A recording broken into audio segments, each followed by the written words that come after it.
Stand by to launch FanStream Sports. 3, 2, 1. Let's start. Hello, sports fans. Welcome to FanStream Sports. Nothing but pure sports. This is the JP Show. JP, it is so good to hear you back on the air. Stand by. Now, here's JP. All right, welcome into a distinctly not victory Tuesday here after a Monday night debacle by the Buccaneers. Welcome into the JP Peterson Show. We got a great show for you. Scott Reynolds from the Pewter Report is going to join us here in about 30 minutes, and we'll break down what exactly went wrong last night, and there were plenty of things that went wrong last night. We will also hear from TJ Reeves, Bucs sideline guy. We will get your comments and thoughts as well. There was a lot of mess on Twitter last night about Eagles fans taking over the stadium. I was there. I walked in with these people. I witnessed this. It was not pretty. It was not pretty. We're going to get into this probably at length today. So you fans, if you want to call in and comment, please feel free. You know our comment section right here. You can do it. I'll be reading a lot of comments from Twitter as well. From last night, it was, I put it up right at the beginning of the game and gave you a little pan of the stadium, and it was probably 50% Eagles fans in the lower bowl, at least on the east side. I can't see the west because we're on the west side of the press boxes on the west side. So it was that was ugly. So much ugly on the field as well. We're going to get to all of it. So settle in for a good 2 hours of bitch and moan Tuesday. And we'll get all to it. Peter Blake joins me here. Good morning to you, sir. How was the post-game show? I had to duck out. I was not feeling well last night. It was a long day yesterday, doing a couple of shows, but I had to duck out and get home and get some sleep, so I could be ready for this show this morning. How are you? I'm doing good, buddy. Disappointing loss last night, but the weather cleared up. We were able to do a post game, and we had the great TJ Reeves on to recap it also, and we'll have him on today. Nice. So on the sideline there, nice shot, plenty of phone calls, and I think we're going to get plenty of phone calls today of disgruntled Bucs fans saying, Fire Bowles, get rid of White, trade this guy, trade that. I mean, come on. I get it. It's an overreaction Monday night, overreaction Tuesday, but it was not, and it was an ugly game. It was not good offensively at all. No, listen, we went into this game. I told you all week long, the disparity in the Bucs offensive line versus the Eagles defensive line will probably be the difference in the game. And I think that pretty much held true. Also, their offensive line, look, as we said yesterday, they are elite in the trenches on both sides. That's why I think they're the best team in the league right now. They've got everything they need. They've got skill players. They got a great quarterback in my mind who wasn't at his best last night. That score was not indicative of the way the Eagles dominated the game. And I think they outgained the Buccaneers 301 to 86 about 3 minutes into the third quarter. Yes. It was with a 20-3 lead. It was ugly on so many levels. And that's first and foremost. This was kind of a litmus test to see where the Bucs are in terms of their younger players, how good they are in the trenches. And I still think they're good. I think they're okay in the trenches, but this is an elite team, and they dominated you last night on so many levels. I mean, DeAndre Swift was running through gaping holes because, quite frankly, Devin White had no business being on the field last night. And if you're that hurt, get off the field. Todd Bowles, what are you doing? Is this about his contract? Because that tape's not helping him get a contract. No. That was – and listen, that's a game-changing play. It's 3-3. They're going in, or was it 10-3? Maybe 10-3. Yeah, they're going 10-3 because after that ridiculous Zacchaeus touchdown over Jamel Dean, and you got a pick six in your hand. You're running down the field, and it's you and the quarterback. I don't care if you have a groin injury. If you can run like you were running, how do you not put your foot in the ground and run over the quarterback? And Vita Vea is leading the way. Why is Vita Vea not making a beeline for Jalen Hurts? What were we trying to? Were we still kissing up to the Eagles as we were in our social media in the offseason, Devin? Did you not want to hurt Jalen Hurts? I mean, you're not trying to hurt a guy, but this is football, for God's sakes. You and Jalen Hurts are one-on-one for a pick six. and you're going to just glide out of bounds because you have a groin injury. If you can run at that speed, how are you not planting your foot in the ground and running over the quarterback? Are you going to get more injured by doing that? Am I out of line here? No, I don't think you're out of line. What are you doing, Vita Vea? Yeah. This is football. Go hit the quarterback. He's fair game. It's a 10-3 game. You score there, the place is going bonkers. It's 10-10, and you just had the biggest play of the game. That's the FSU scoop and score play that turns the game against Clemson. Exactly. That gives you energy. That puts doubt in the mind of the Philadelphia Eagles. How do you just run out of bounds? Not even try to run through the guy. I know he's a big quarterback, but my God, what are we doing? That's unexplainable. That's unexplainable. If you can't run over a quarterback in that situation or even try, get off the field. Get off the field. And you were doing nothing on the field anyway, but catching blocks and allowing DeAndre Swift. It was clear from the very beginning of the tape that they had targeted number 45, and they were going after him in the run game, in the pass game, everything. That was their game plan, and it worked to perfection. DeAndre Swift ran for 130, could have run for 250 if they wanted to. Why they didn't run the ball more in the first half, it blows my mind, because they could have just run the ball at will the entire game long. And so many missed opportunities. Mike Evans drops a 3rd and long on the first series where that's at the 41-yard line. If he catches it, the defender falls down. He's probably inside the 20 after the catch and run and just drops the football. He drops a touchdown pass. And please don't tell me the rookie got his hand in there. It hit him right in the hands as he's backing up, falling into the end zone. Why don't you attack the football, Mike Evans? I love Mike Evans. He's the greatest on and off the field. But there are so many times where he does not attack the football or high point the football with his physicality. I just don't get it. You're wide open in the end zone, and you're just falling backwards, waiting for the ball to fall into your lap. Go get the goddamn thing. And I don't want to hear, the ball should have been a little bit further outside. Are you kidding me? That was an easy touchdown. Baker saw it. He threw it out there so he could make an adjustment to it. And instead of attacking the ball, he's falling back into the end zone, allowing a ridiculously beaten safety or whoever that was, the rookie, to barely get a hand in there. That's a touchdown all day long. The play prior, Baker Mayfield has Chris Godwin wide ass open in the end, and for some reason double clutches late on the throw. Baker Mayfield late on a wide open Chris Godwin over the middle, gets an interception. Rachaad White is on the first drive, has a freaking I-75 open to the end zone on the outside and ridiculously turns it back inside. And listen, I thought Rachaad White was really bad. I watched the tape. He was just kind of bad. He missed 2 cuts in the first, but made people miss the rest of the night. He wasn't great, but I'm not going to crush the dude. He's still learning how to play in this league. But yeah, we probably, should get a better back. And so many missed opportunities. The touchdown to Zaccheaus. I mean, how much time is Jalen Hurts going to get on a 3rd and 10? Why the hell are Shaq Barrett is our best pass rusher. Where was he last night? On that particular play, he was dropping into coverage. Why? Why is he dropping into coverage on 3rd and 10? And we're sending Devin White, who can't play, who's 20%, and Jalen Hurts as all day. Yes, Gaines got a little held on the play. That made a difference. And then Jamel Dean is in perfect position, and for some ungodly reason, jumps in front, tries to go in front of the ball. And how do you not just pick that off? You're a $17 million corner going up against a Zaccheaus. Not playing like it. Running Not across the field. No. You're in perfect position, and for some reason you jump in front and let the ball go over your head. I mean, at worst case, that's a PBU, and they're trying a 50-yard field goal. But instead, it ends up a touchdown, and it's 10-3. With 4 minutes left in the first half, as bad as you have played, it's 3-3. And now it's 3rd and 10.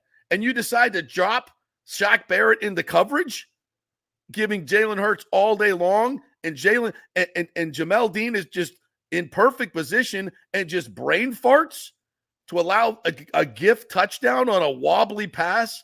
Come on, man. What are we doing? I mean, these are plays. This is the NFL. You got to make an effing play. And then Jamel Dean drops an interception that allowed the field goal to happen 4.5. Just drops it right in his freaking hands. I mean, wow. There were so many opportunities last night. We could go on and on and on. But you got to make plays in this league. You're going up against a team that's just has a better roster. They're not playing great. You had an opportunity. You make those plays, at least you're in the game. At least you're in the game. No, and you think about it, I mean, are the Eagles that much better? Because honestly, you missed those opportunities last night. You talk about it. Dean could have had an interception. You could have had a sack of Hurts. Of course, he escapes, makes plays. Mike Evans drops a couple passes there. I mean, are the Eagles that much better, or were they better last night when it comes to execution? And that's the disappointing thing. You continue to run the ball. Your offensive line isn't opening up the holes. We talked about pressure on Baker. It was there last night. That defensive line was dominant to a certain degree. But still, with all that being said, you had opportunities. You had opportunities to win that game last night, and you were only down, 13-3 at halftime. So yeah, I tend to look at this, but look at the numbers at halftime. 228 by the Eagles offense, 87 yards is not going to win you anything. It's not going to win you anything. With all those missed opportunities, it's not going to happen. Not against one of the upper echelon teams in the National Football League. It's just not. Yeah, and I see Dave Canales taking a lot of heat because he continued to run the football early on in the downs. I didn't get that. I didn't understand that. Although, there are times when he calls plays. Coke Keefe is a lead blocker and runs into Josh Sweat, who just absolutely bitch slaps him down. But it's not even an aggressive block. It's just like this, I'm going to try to shield you when you got a running start. Hit the guy. They just were not physical at times. The refs had a bad night. I mean, how do you miss that Lane Johnson false start? I mean, that's Euro just step, ridiculous. by the way. Yeah, Euro step in like 2 counts before. How do you miss? And then on the same play, they missed the fact that you got to wind the clock when the guy's tackled in bounds. That's the way we kind of do it. But it, obviously, it wasn't the refs' fault. They were out muscled by an elite team on both sides of the football. I expected that to happen, but you have opportunities to make plays. You got to make plays, and it's your playmakers. Baker being late on throws. Mike Evans, my goodness. Yes, you made a great one-handed catch, and then you got the touchdown. Ball game was over by then. It was absolutely over by then. You got to make the plays when you have an opportunity to make the plays, and you didn't do it. The Devin White thing just boggles my mind. I just don't understand, why is he on the football field if you can't do that? If you can't run over a quarterback on a pick six, and you clearly aren't doing anything in the game except tackling guys 10 yards down the field, why are you in the game? Like, I don't know how bad Russell is. I don't know how bad, and I know Servassier Dennis was down last night. I don't know how bad your backup linebacker is, but at least they got 2 legs and can run. It can't be that bad. They can't be that bad. If they are, then that's a personnel problem, big time. I mean, I would like to sit here and say they were just completely outclassed, and in some ways they were. But you had opportunities. I didn't see it. I didn't see the fight that I'd seen in this team earlier in the season. I was just, and then let's just talk about the crowd. All right. Well, I was going to ask you this: what was worse, the fight by this Bucs team or the fight by the fan base? Which we saw it last night, and we were like, really? This is embarrassing. And I'm watching the TV copy, and I can't tell whether we're in Philadelphia or Tampa. That's embarrassing. Now, listen, I'm also, as somebody reminded me on Twitter, and rightfully so, is like, how many tickets have you paid for? All right, true. I hate sitting in the press box with a free ticket in essence, complaining about this. And then I look on, and I'll wear that. I do buy tickets for clients and others at times, probably 2 to 3 times a year. And sometimes I've gone as a fan in the past few years. So I have done it. So I experience it. It costs a lot of money. And I get it. And last night you could have sold your lower bowl ticket for $350 that you probably paid, I don't know what, $154 if you're a season ticket holder. In this economy, You get a chance to make that kind of money. And here's the other thing, and I hear this from season ticket holders all the time. They're like, you know why? Because everybody else is doing it. And I don't want to be the only one in the section behind the Eagles bench that is in a Buccaneer gear, because I know the rest of my compatriots are going to sell. So now you have a snowball effect of like, I don't want to be in the middle. Imagine that. You're selling your tickets because you don't want to be in the middle of Eagles fans, because so many do it. But again, in this economy, FJB, by the way, in this economy, you want to change the economy, do something about it, folks. It's awful. And I understand that. And you got a chance to make $500, $600. You got to do it. I mean, you got to feed your family. You got to put gas in the car. You got to go to the grocery store and pay 20 times more. By the way, inflation 8% on whose ass? Who? It's about 100%. So I get that. And it's maddening in this economy. And this is your disposable income. You get a chance. You're like, you know what? I'll take my $600, which, by the way, Ticketmaster, who has basically a monopoly on the resale of these tickets, is going to take most of your profit anyway. Isn't that great? Isn't that awesome? F Ticketmaster as well. And you know what? And F the NFL for working with them and trying to exclusively keep everybody else out. So they can get the cut of the secondary market. You know, just the rich get richer. You know, I could go on this diatribe all day long. Ticketmaster, the NFL, all of them. These guys, how much money did Ticketmaster take from you season ticket holders? A couple, $200 of the 400 you made? Probably. Ridiculous. Awful. But I get it. But, you know, I get all of that. That being said, man, we got to be better. We want to hold this football team, if I'm going to hold Devin White accountable, then I got to hold the season ticket holders accountable too. And I know the Bucs have been trying to weed this out. They have gone and they track it. They track how many games you sell. And if you sell a bunch, you're going to get a letter. And I'll get Brian Ford on to talk about this issue. It's an issue. And I get it. I don't know what the answer is, to be quite honest, because I feel for you folks economically, you know, and who wants to go sit in your own section and be outnumbered by Eagles fans and sit there and go, I mean, how would you feel if you're in the fourth quarter last night, you're getting your ass handed to you, all these obnoxious Eagle fans are laughing at you, and you could have taken a $500, $600 profit. Well, that's just salt in the wound, right? I get that. That's salt in the wound. Are you doing that again? Hell no. And that's where a lot of these ticket holders are. So, again, you would never see that in Philly. You would never see that in Green Bay. Pittsburgh, Green Bay, Philly, New York, as bad as some of these teams have been, for decades, you won't see that. No. So we got to wear that. And fans, let me know what's the answer. Well, I wish I had an answer for you, but I feel for you people in these economic times. I can't. It's hard for me to yell at people in these instances. If it was all, you know, like it was 4 or 5 years ago, and I might be able to bitch at you. But where we're at right now, it's tough. It's really hard. So I don't know what the answer is. You guys fill the comments. So that's my diatribe for the day, for the team, for the fans. That was an awful night at Raymond James Stadium. That was an awful night on so many levels. This, you know, a promising season, and it's, you know, we got a long way to go, folks. Beat the Saints next week, and everything's fine, right? Go get the road win. Jameis is going to be their quarterback. So, you know, but just digesting the tape, the whole thing of last night, I got a really, really bad taste in my mouth about the whole damn thing. Well, you'd have to, and you start at game time without your best corner in Carlton Davis, and then Jamel Dean, who just got a contract extension, isn't necessarily living up to his expectations, and then on top of it, he went out with an injury. So you're down both of your corners. You're playing Zion McCollum and Dean. These guys, $35 million a year between them, and they can't stay on the damn field.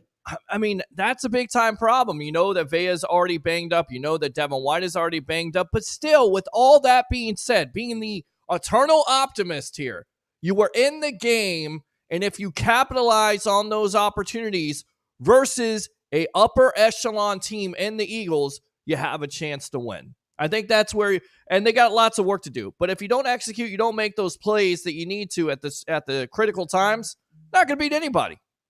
Not even the Saints. And that's going to be a tough game. I agree. 100%. 100%. It's just this team is better than we saw last night. It's a lot better. And I get to some of the comments here before we get to Scott Reynolds.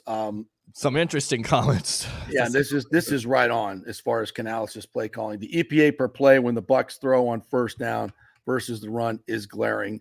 This is from TJ C22. 7.33 yards when throwing on first down, 1.2 yards per play when running on first down. Ouch, babe.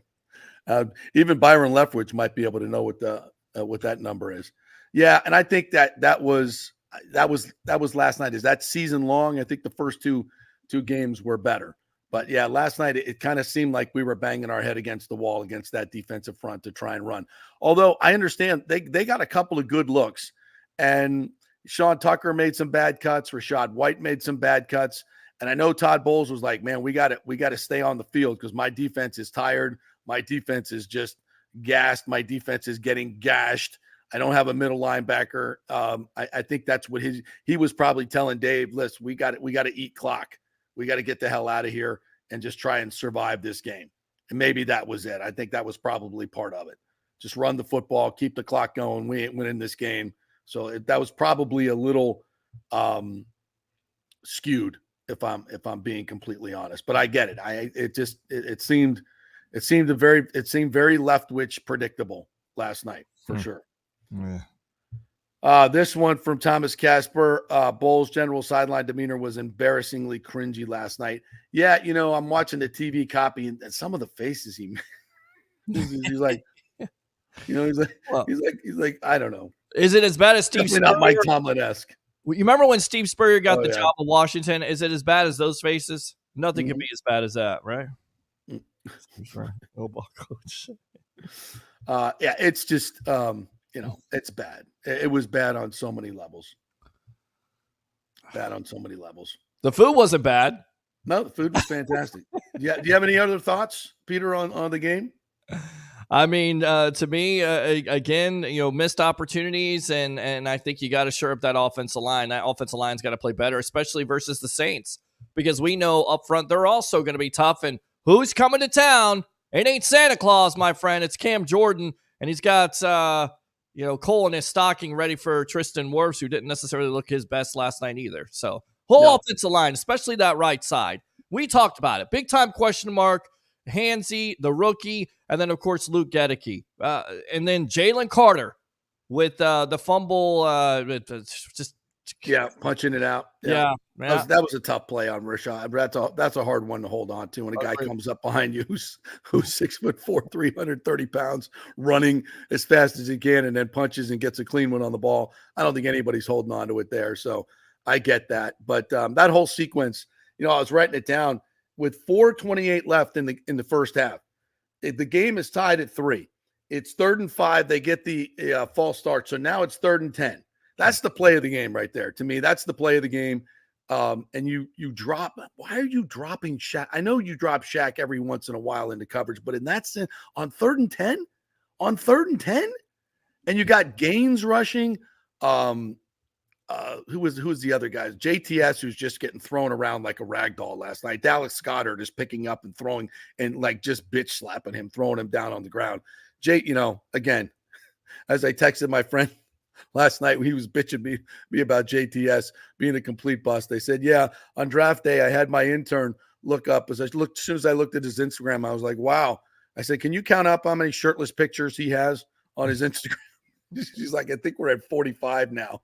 And he deleted them all the next day. But I'm like, I'm just not big on, pretty boys being badasses in the defensive line. And, he's a nice young man. He's a great young man. He tries hard, but, I just don't think he's cut out to be a defensive lineman, outside linebacker in the NFL. This kind of was your litmus test last night. Just don't see the dog in him or the athleticism or the anything.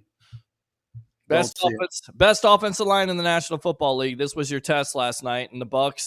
They need to go back to the drawing board. They really do. Need to get healthy, but they need to go back to the drawing board because whatever they were doing last night wasn't working. It was not working. 100%. All right, you have Todd Bowles from this morning. I do, absolutely. Ready to go to that? Let's play a little bit of that from this morning. Yeah. All right, here we go. Okay. First question will come from Rick Stroud. Yeah. Hey, Todd, we talked about this a little bit last night, but anytime you give up 201 yards rushing, I know it happened twice last year. It really hasn't happened much before that. When you watch it, what was going on there in terms of, was it run fits or just what did you see that they were able to push you guys backwards? I'll tell you what, when I left the game, I thought it was a lot worse than it was. I just thought they killed us. And then watching the film this morning, we misfit some things and had some self-inflicted wounds. I thought they schemed up. I was Devin One White of our on the defense field. is pretty good and got 2 runs out of it, which was good on their part. And I thought we kind of misfit or ran out of our gaps on certain things, which is encouraging because it can be corrected, but at the same time, you don't want it to happen. Right. So those 2 runs made a big difference. And then running the football, I mean, I know we're only 3 weeks in, but you're last in rushing average. This is a team you wanted to run the ball more successfully. So what needs to happen and what can Rachaad White do, if anything, better? No, we got to stay on our blocks a little longer. Obviously, it goes hand in hand. Rashad's got to hit it. I think he tried to make too many big plays when it was a grind out type of game. You're not going to get big plays on these guys. You got to start hitting it up in there, getting 2, 3, and 4 yards and hope you can break one later on. So they probably had too many cuts trying to make an explosive play out of something out of nothing, as opposed to taking what they give them. And then given the magnitude of the game, knowing it was going to be one of those type of games, just from an experience standpoint, he can get better that way, and he will. Let me stop it here because I know we talked about this in the press box last night, JP. I know we're already 3 games in, but is there a little bit confidence lost? And now you hear the coach saying it. Basically, in so many words, he's too patient. He needs to just hit the hole a little bit stronger. What do you say? The first cut, he had a cutback lane on the first carry. He got 2 yards, probably could have got 12. There were, like I mentioned earlier, there was a toss sweep on that same drive where he had a wall. Just outside, he could have got at least 12 yards easy. And if he breaks a safety tackle, he may go the distance. And for some ridiculous reason, he cuts it back into the middle and got 2 yards. I mean, that play was destined for, you could have fallen down for 9. That's a bad cut. Now he was out in space a couple times on flat passes where he made a couple guys miss. So he can make guys miss, and he does at certain times, but his vision in the run game so far just doesn't look impressive. And we've said this being a great running back is about vision and talent, right? Knowing when to hit the hole, where to hit the hole. You just see things. The great ones just see things opening up. They see it differently. If you've ever played the game of football and see people flowing, you can, and like I've played with great running backs, and you can just see they see it and they hit it and they go. And being on the sideline, you can see it as well. He just doesn't seem to have that right now. I look at some of his college tape and he seemed to have some great vision, but in the pros, I don't know if he's overthinking it or what he's doing, but he's just not getting the yards that are there to be made. I would definitely agree with Todd on that. Yeah. Thanks, Coach. Thanks, Coach. Hey, Todd, just want to ask you about the injuries at corner. Obviously, you were down Carlton going in, and then Dean went out, I guess, with a shoulder. And I didn't know what Delaney's injury was, but I know he went out. You finished the game with Pitts out there. Just want to ask you about those 3 and where things stand for them from what you know. I don't know much right now until they come in and get checked out. I did see Delaney go back in on special teams, so that was encouraging. I'll find out how bad these guys are in a little while. Todd, the punt return coverage I thought was really strong the first 2 weeks. I don't think he allowed a single yard against the Bears. And then the Eagles return to Covey had like 81 yards last night. Is there something you'd point to for what went wrong or why they were able to kind of get through your coverage there? Got to be able to tackle. You got to be able to tackle, especially when they're singling us out at gunners. We got to force fair catches. Got a lot of young guys playing special teams from an experience standpoint, but we got to learn to play off each other a lot better than that. We made plays the first 2 weeks. I don't think we made them last night. Thanks, Todd. Scott Reynolds. Hey, Coach, was to kind of follow up on Greg's point, was Jake Camarda out kicking his coverage sometimes last night? He had some boomers that kind of gave the return guy an opportunity to run, or is it just poor coverage on your part? No, we want him to kick when we're backed up. We want him to kick the ball out there. He put it out there like he has the last 2 weeks. We got to run down and cover. We got a lot of young guys and a lot of athletic guys there on the special teams. We got to do a better job of filling our lanes and not letting the ball get where it needs to go to. And Robert Hainsey was a starter last year in all 17 games, but how would you assess his play through the first 3 weeks of this year? I think it's coming together as a group. He's had some plays he liked to have back, but I thought he's been steady with his calls and been tough that way. Obviously, we got to work on some technique things early in the season, as do all the other offensive linemen, but I think he's been solid from a mental standpoint. We can be better from a physical standpoint all the way around. Thanks, Coach. All right, let's stop it down right there. We'll get back to Todd Bowles. We're going to take a quick break here. On the other side, Scott Reynolds, as you just heard him there on the call with Todd Bowles. We'll break it down with him. He's had a chance to look at some of the tape, and we'll get his thoughts on all of the shenanigans that went on last night. We're brought to you by the Jeeves Law Group and Bay Area Modern Medical Center in our first hour. Thanks to all of our sponsors. We'll be back in 3. Stay with us.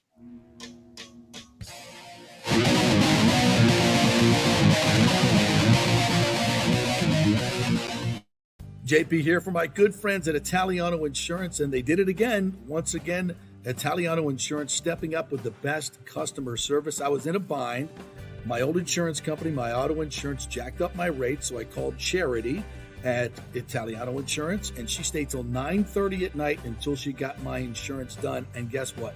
She searched all these companies for me. I didn't do the work. She did. Saved me $1,000 on my annual premium. $1,000, folks. That's real money. And that's what you get at Italiano Insurance. Great customer service. And here's another note for you, by the way, with hurricane season up. 40% of people in Florida are underinsured. That means if you have something happen during a hurricane and you need replacement costs, you're going to get 40% less than you deserve. Can't let that happen. Call the folks at Italiano Insurance and get them to help you out in both those regards. They will save you money and keep you insured properly. That's 813-877-7799. Great folks in the community, been doing it for over 60 years. Italiano Insurance, 813-877-7799. Are you experiencing those feelings of getting older, lower sex drive, fatigue, hot flashes, moodiness, or you just don't feel like you had the vitality you once had?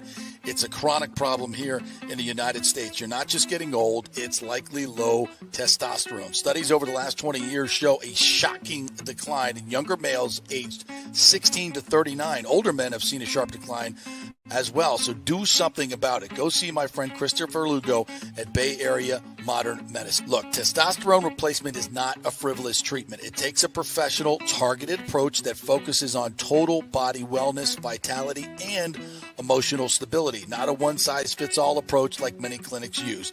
They will monitor your blood work and adjust your treatment as needed for optimal results. Folks, I've been on testosterone therapy for over 6 years, and it is a life changer. You will feel and look better than you did 10 years ago. Give them a call at 844-977-3477 or go to BAMMC.com.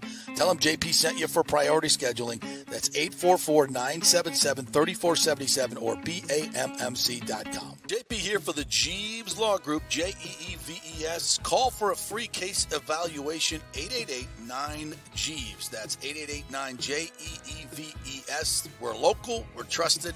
The law firm brings over 80 years of combined legal experience focusing on clients in Tampa Bay, the state of Florida, and national class action cases. If you're injured, get that free case evaluation, no cost to you.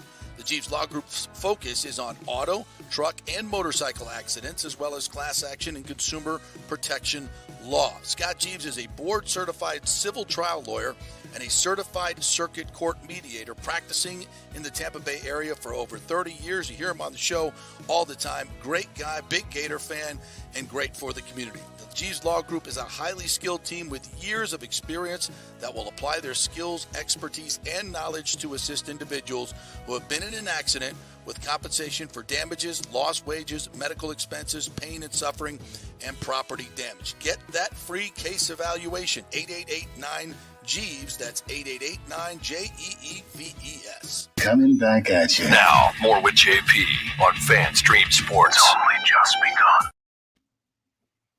All right, welcome back to the JP Peterson Show here, brought to you by the great folks at the Golden Diamond Source. and Extravaganza Productions and American Mortgage Services. Let's welcome in the Dean of Buccaneers Media, at least in my world anyway, Scott Reynolds from the Pewter Report, joining us here. Scotty, we've seen a lot of Monday Night Football games. Yeah. We've seen the Bucs be overmatched. Certainly that was the case last night, especially in the lines of scrimmage. Totally expected by myself. I talked about it before the game. Yeah. But I still thought the Bucs had a ton of opportunities last night that they let slip through their fingers. They could have made a game of this. And and their big players, Mike Evans, Devin White, a lot of them just did not step up. Your overall thoughts? Yeah, I totally agree. I mean, Mike Evans got to catch that touchdown, right? I mean, if you want $25 million a year, like you got to do that, because what that does is that gives the Buccaneers some momentum that they didn't have at any point in the game. Yeah, it gives them a lead. It maybe forces the Eagles to, recoil a little bit. I mean, they're a damn good team, man. They're the NFC really defending champions. So, listen, Shaq Barrett, JTS, Vita Vea, all the players that played really, really well last week didn't play well on Monday night. And what's frustrating for me is we're 3 games into the season. Jamel Dean's hurt, Carlton Davis is hurt, Devin White's hurt, Vita Vea's hurt. And it seems like this team just can't catch a break with when it comes to injuries, right? Yeah. I mean, if the Buccaneers are at full strength and healthy, for example, if Devin White has a healthy groin, that might be a pick 6, right? Scott, how do you not? If you can run down the field, and you're out there playing NFL football, how can you not put your foot in the damn dirt and try and run over the quarterback? Just walking out of bounds is completely unacceptable. He could have done more for sure. And yes, I would have made Jalen Hurts tackle me. Yes. I agree with that. But to me, it's the minute he caught that pass, and you can tell the way he was kind of shuffling, he was not in full stride. And I don't think he could go full stride. But yeah, I think at that point in time, you're 240 pounds, man. You got to lay a shoulder to Jalen Hurts and kind of set the tempo. I thought that was a little bit chicken right there. Walking out of bounds is not an option there. Yeah. And let's face it. I mean, the Eagles were the more physical team on both sides of the ball. Oh, yeah. And if the Buccaneers are gonna become something this year, they're gonna have to be more physical. I thought the offensive line was timid. I thought the running back Rashad White was timid. Yeah. And it seems like let's say this. We have to recalibrate our expectations. Yeah. Nobody in the Pewter Report staff expected the Bucs to beat the Eagles. We all had Tampa Bay losing this game. The Buccaneers, at best, will be a B team. At best, they'll be NFC South champions, and they have to have the right draw in the first round of the playoffs, be healthy, and maybe catch a team not so healthy to have a chance at winning a playoff game. And I know that probably irks fans, but what's the alternative? Not making the playoffs? Tanking and getting a first-round quarterback? I don't know. Ask Bears fans how Justin Fields is doing. Yeah. Right? Ask Jets fans how Zach Wilson's doing. It seems to me that if you look at the history of Tampa Bay, none of their quarterbacks that they've drafted have amounted to anything. Vinny Testaverde, Trent Dilfer, Sean King, Chris Sims, Craig Erickson. I mean, you can go from first-rounders like Josh Freeman all the way to mid-rounders. Bruce Gradkowski. There has not been Steve Young did okay. That Steve Young guy was okay, but not with the Buccaneers, so it didn't matter, So yes, and of course there's Lamar Jackson and Patrick Mahomes, right, and Josh Allen, but you have to nail one of those guys, and the Bucs tried with Jameis Winston, right, and even Marcus Mariota. They didn't even choose incorrectly. Marcus was worse than Jameis. Exactly. So you have to really recalibrate your expectations. I said this is going to be a 9-8 football team. I still stand by that as long as they can get a little healthy. They're making some progress. Buck fans got spoiled with 3 straight years of Tom Brady and Super Bowl expectations and all that. That window's closed. And now it's time to reload and get better as a ball team. But I have some real concerns about some of the pieces that they're counting on. Robert Hainsey is one of them. Rashad White's another one. Yep. And so this is kind of a big year to see who can play and who can't. Exactly. And I know that Jason Light is hopeful that the last 2 drafts will help reload this team and make it a division champion again. And maybe that's the case. We still have 14 games to go. It's a long season, but we got to see some better play. Cade Otton looks like just a guy, right? I mean, he's a starting caliber tight end. Is he? Well, he's starting for the Bucs because who's the alternative? Exactly. O'Keefe, David Wells, O'Keefe is supposed to be a blocker. Doesn't do that very well either. He does. I mean, you were talking about just a guy. Yeah, he's just a guy. Yeah. Devin White. Is this on him or is it on Bowles? If you can't run over the quarterback or even try to, why is he still in the game? He was catching people. He couldn't tackle. He was tackling people 9 yards down the field. He was just a pair of shoes out there. If he's that hurt, should he have been on the field? Yeah, because KJ Britt is not very good on defense. Can he be that? I mean, but he was such a liability. He couldn't do anything, and they were attacking him from play one. In the run game, in the pass game, it was clear that their entire offensive philosophy and game plan was geared around taking advantage of number 45. Yeah. We've said it before, JP. I mean, whether it's right or wrong or indifferent, I mean, as long as Todd Bowles is here, Devin White is going to have all of the excuses made for him in the world. And right. that is Todd Bowles' blind spot is Devin White. Just like for Bruce Arians, it was Byron Leftwich. Byron could do no wrong as a play caller, right? I mean, he was towards the end of last year, Byron's only ally in the building was Bruce Arians. Okay. Mm-hmm. Not the general manager, not the head coach, right? Yeah. Not the quarterback. It was the former head coach, Bruce Arians. So I kind of think that's the same thing. I think that the Devin White is Todd Bowles' guy, and it's going to be interesting because we'll see how the season plays out. We'll see if Todd Bowles is coaching here next year. We'll see if Devin White is still here next year. One guy that I think is going to be here next year is Jason Light, and he's going to have a real big decision to make on Devin White. And I know that this was an injury type issue, and that kind of like puts an asterisk by this performance, because if it was a healthy Devin White and he played like that, whoo, man, now you're talking like Bucs Ravens game from last year, right? Yeah. Thursday night with the loafs and all that stuff.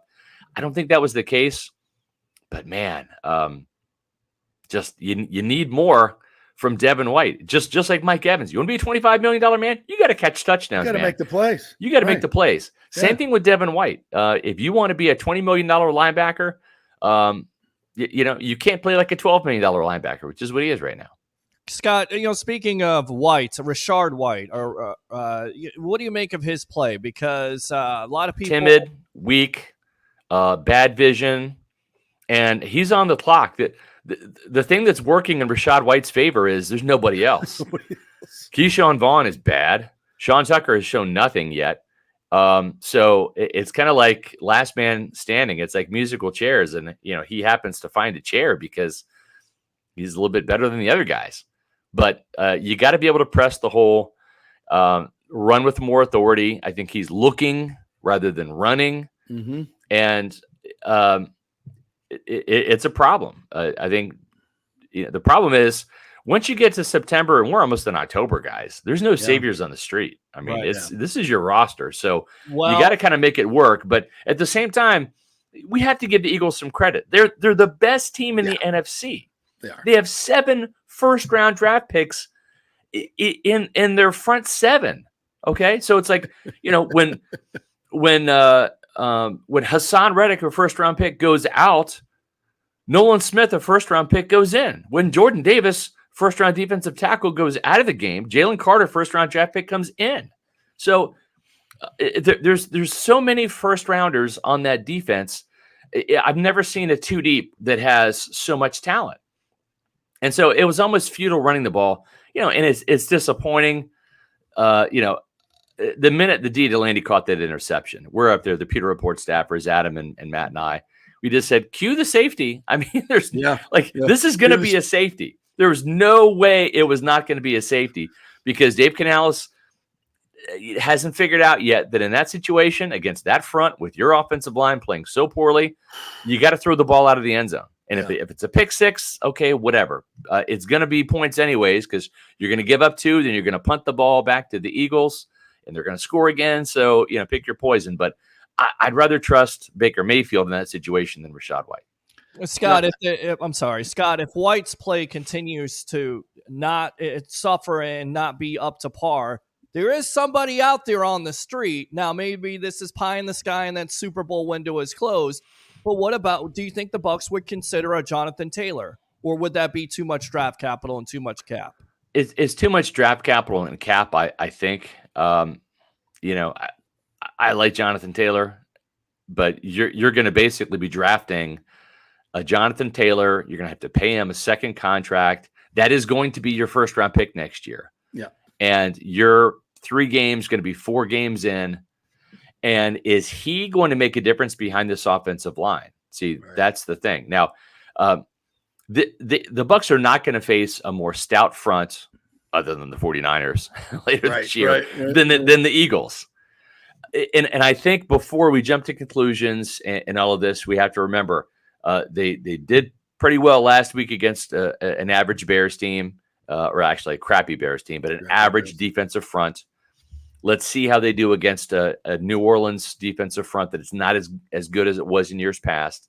Still formidable. Still pretty good. But can you crank out 100 yards against the Saints? If you can't, that's a problem, right? And then again, it's like, do you want to invest draft capital and pay a running back a huge contract? And if you do that, you're going to say goodbye to Antoine Winfield, Devin White, not Tristan Wirfs. He's the priority, but Mike Evans. It's going to come at a cost. Mm-hmm. And is Jonathan Taylor behind this offensive line going to make a difference? I don't know. You look around and listen, nobody likes the running game more than I do, but like you look at Kansas City, for example, Ivan Pacheco is the best running back. He's 7th round pick out of Rutgers. He's better than Clyde Edwards-Helaire, the first round pick from a couple years ago. And J.D. McKissick is probably a better running back than Clyde Edwards-Helaire. So Jonathan Taylor's established himself. He's a very good back. At the same time, you draft him, he gets dinged up. You have your multi-million-dollar man off to the sideline. I don't know. It's too much. It's too much to invest at this point. And this is still, as you've said and I've said, this is still a season about finding out about young players. Yeah, it is. Who is going to be part of this foundation moving forward. So I'll ask you about this guy, JTS, who was getting thrown around like a rag doll last night by Dallas Goedert, not an offensive tackle, not Lane Johnson, but a tight end, is just throwing him to the ground. I've said it from the very beginning. I don't think he has the ass, the weight, the size to be a dominant player in this league. I certainly don't think he has the aggressive dog attitude. I just, at this point, I don't see it. Nope. Your thoughts? And unfortunately, Yaya Diaby is a project. I think he can be good in time. Yep. He had one breakout season as a senior last year with 9 sacks at Louisville. If you watch some of those rushes, it's kind of like bull rushes. That's kind of all he is right now, is a bull rushing edge rusher. Yep. He needs some polish. He needs some playing time. I thought he got a lot of playing time last year. I think he could be better. It's a shame because you have all the athleticism in the world in JTS, right? I mean, he looks the part, but you need the tenacity. For an Instagram model. Yeah, yeah, exactly. You need the dog, and I don't see it. You need the physicality, and you hope that he would have built on that game. But listen, I mean, Maleta, Johnson, those are good tackles, really good tackles, like Pro Bowl caliber tackles. Yep. And he can't beat them, and that tells you something in year 3. So, he's under contract. I would start Anthony Nelson and maybe have JTS come in as a sub. Maybe that shakes things up and changes it a little bit. I think Todd Bowles has done a pretty good job this year with this 2-1 start that I think has a chance to be a 3-1 start, to be perfectly frank with you. I think if they can have one of their starting cornerbacks back next week, whether it's Jamel or Carlton, and then roll with either Zion or D. Delaney as the other, I think that they can beat the Saints team. I've not been impressed at all in any of the Saints wins or their loss last week to the Packers. Wasn't impressed with Derek Carr. I think that Jameis Winston is going to be amped up for this start against his former team. I think that could mean interceptions. Yes, hopefully. Yeah, it's what happened last time, right? 3 in week 2 last year, and one of those was a pick 6. But if there's one fault I have with Todd Bowles is that he's so even keeled.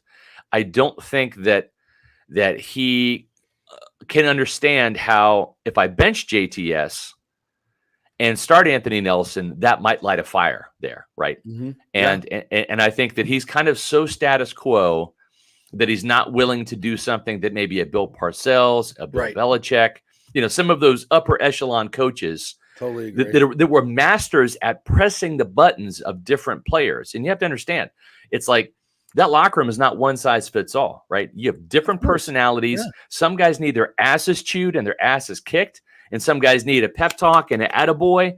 And sometimes as a coach, you need to know who your guy is and which buttons to press, and then press those buttons. Maybe start Sean Tucker, right, this game. Maybe start Anthony Nelson over JTS. Maybe shock the system a little bit. And I think that's where Todd Bowles' even keelness approach doesn't really do this team some favors. Totally agree. Scott, this is obviously off the field, but you've been around here for a long time, as I have, covering this fan base. There's a lot of chatter on Twitter last night. I put a little pan of the crowd on my Twitter, and it was, I would say, in the lower bowl, 50-50. Oh, easy. Bucs fans. I thought the whole stadium as a whole was 60-40 Eagles fans. Yeah, I don't think that's unfair. Yeah. But I also looked at the prices that they were getting for these tickets in the lower bowl. Sure. They were getting $350, $400 in the lower bowl.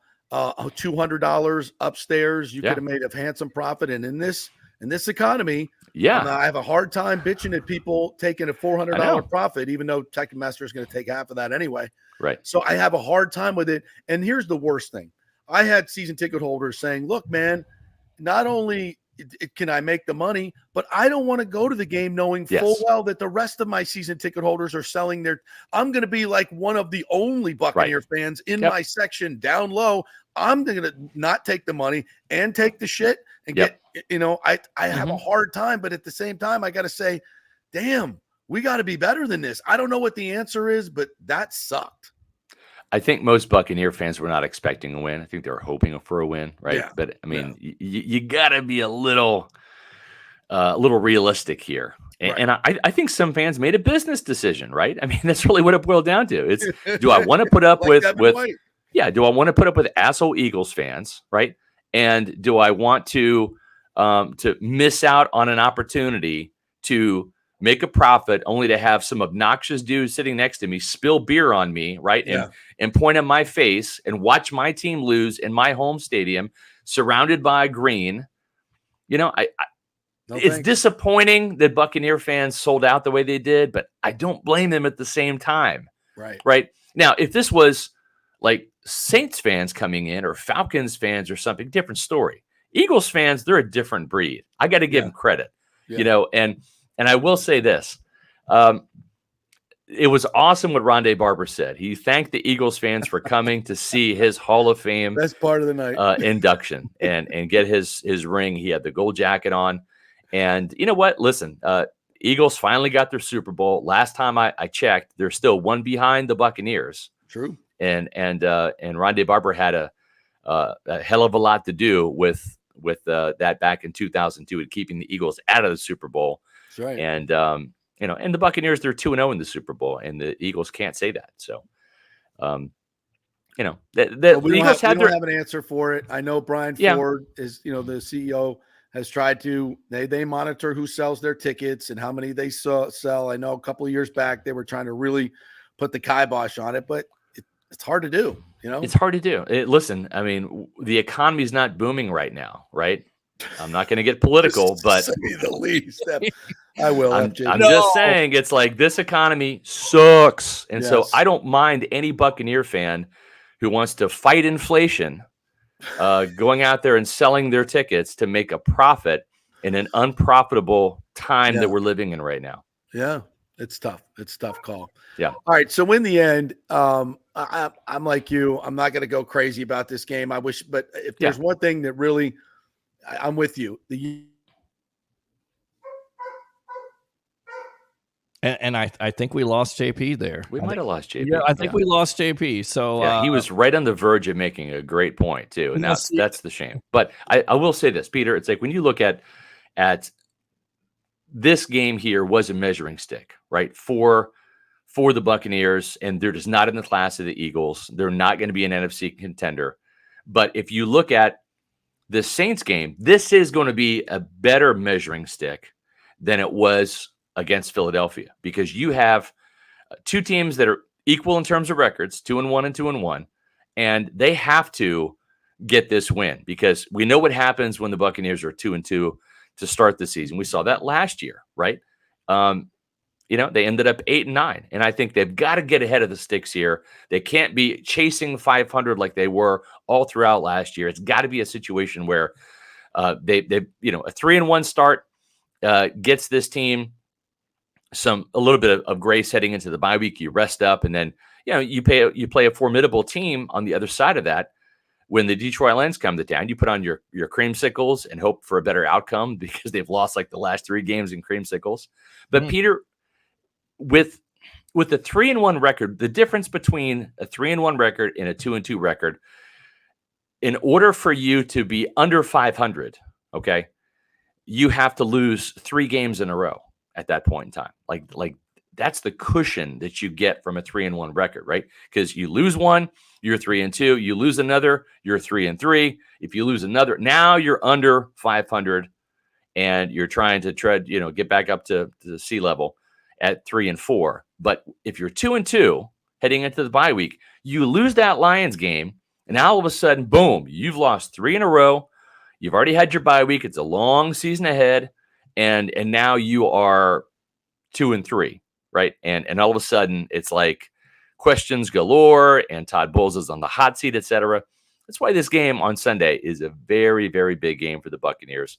Got to be 3-1 heading into the bye week. You got to be 3-1, and of course you face the Saints, a hated rival, and it's always going to be tough there. But you feel like, once again, going back to it, Jameis Winston at the controls, he'll complete some passes, but also give you some, and maybe this is what that defense needs at this point. Scott Reynolds of Pewter Report, go ahead and promote yourself here on the JP Peterson Show. Yeah, make sure that you're following all the action on social media at Pewter Report. That's at Pewter Report on X, Facebook, and Instagram. And also check out our post-game podcast. We have one today at 4 o'clock. We have podcasts this week at 4 o'clock on Tuesday, Wednesday, and Thursday at Pewter Report TV. That's our YouTube channel. We just crested 12,000 subscribers. So thank you, Pewter people. Join us today at 4 o'clock. Myself and Matt Matera will be breaking down Todd Bowles' press conference from earlier this morning, as well as offering some additional insights after watching the game film from last night's Bucs loss to the Eagles. And I got to mention this right here. Let me go out to this right there. Scott just got a follow from Shayna Combs right there. So you got another follow. So it's 12,001 right there, awesome. My friend. Great Appreciate stuff it. as always, Scott. Thanks a lot for your time here on the Peterson Show. Absolutely, my friend. There we go.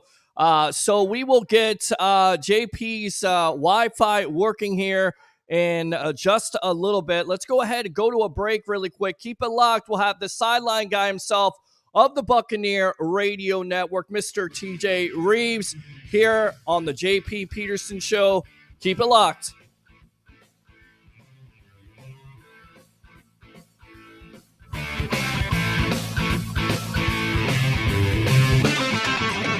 Coins sitting around the house. Well, the Golden Diamond Source will purchase a variety of different types of coins and bullion. Their gold buying program includes sterling silver, silver, platinum, and watches. They also accept unusual pieces that other jewelry stores do not, such as gold bars and sterling silver flatware. The list of items they do accept is far more extensive than those they don't, so check it out. While you're there, you can check out the largest collection of any family-owned jewelry store in the country, especially with summer coming to an end. The holidays are right around the corner. Never too early to start your holiday shopping, especially if you're planning on getting engaged or have any birthdays or anniversaries coming up. Come on in and find out what buying jewelry should be like with an expert staff of gold and diamond jewelry enthusiasts. And the best part, they treat you like family. And if you're worrying about price, don't. The Golden Diamond Source has something for everyone's budget. They even have a layaway. If you stop in and get your favorite piece now, you can have it paid off by Christmas. Plus, you can even finance your purchase with 0% interest for up to 5 years, and you can get a $5,000 diamond for only $83 a month. It's the greatest folks in the world, Julie and Steve Weintraub, the Golden Diamond Source, 3800 Olmerton Road, always online at thegoldendiamondsource.com. JP here for my good friends at Italiano Insurance, and they did it again. Once again, Italiano Insurance stepping up with the best customer service. I was in a bind. My old insurance company, my auto insurance, jacked up my rates, so I called Charity at Italiano Insurance, and she stayed till 9:30 at night until she got my insurance done. And guess what? She searched all these companies for me. I didn't do the work. She did. Saved me $1,000 on my annual premium. $1,000, folks. That's real money. And that's what you get at Italiano Insurance. Great customer service. And here's another note for you, by the way, with hurricane season up. 40% of people in Florida are underinsured. That means if you have something happen during a hurricane and you need replacement costs, you're going to get 40% less than you deserve. Can't let that happen. Call the folks at Italiano Insurance and get them to help you out in both those regards. It will save you money and keep you insured properly. That's 813-877-7799. Great folks in the community, been doing it for over 60 years. Italiano Insurance, 813-877-7799. Fitz the mortgage guy did it again. A listener heard his ad, was going to another big bank, but called Scott Fitzgerald at American Mortgage Services of Tampa, and Fitz saved him $618 on his monthly payment. Are you kidding me? Folks, that's big money. Rates are going up, they're going down, they're going all over the place. Scott will shop your loan and save you lender fees and get the best rates. Email him, scott@amstampa.com, or call 813-294-7595. That's Fitz the mortgage guy.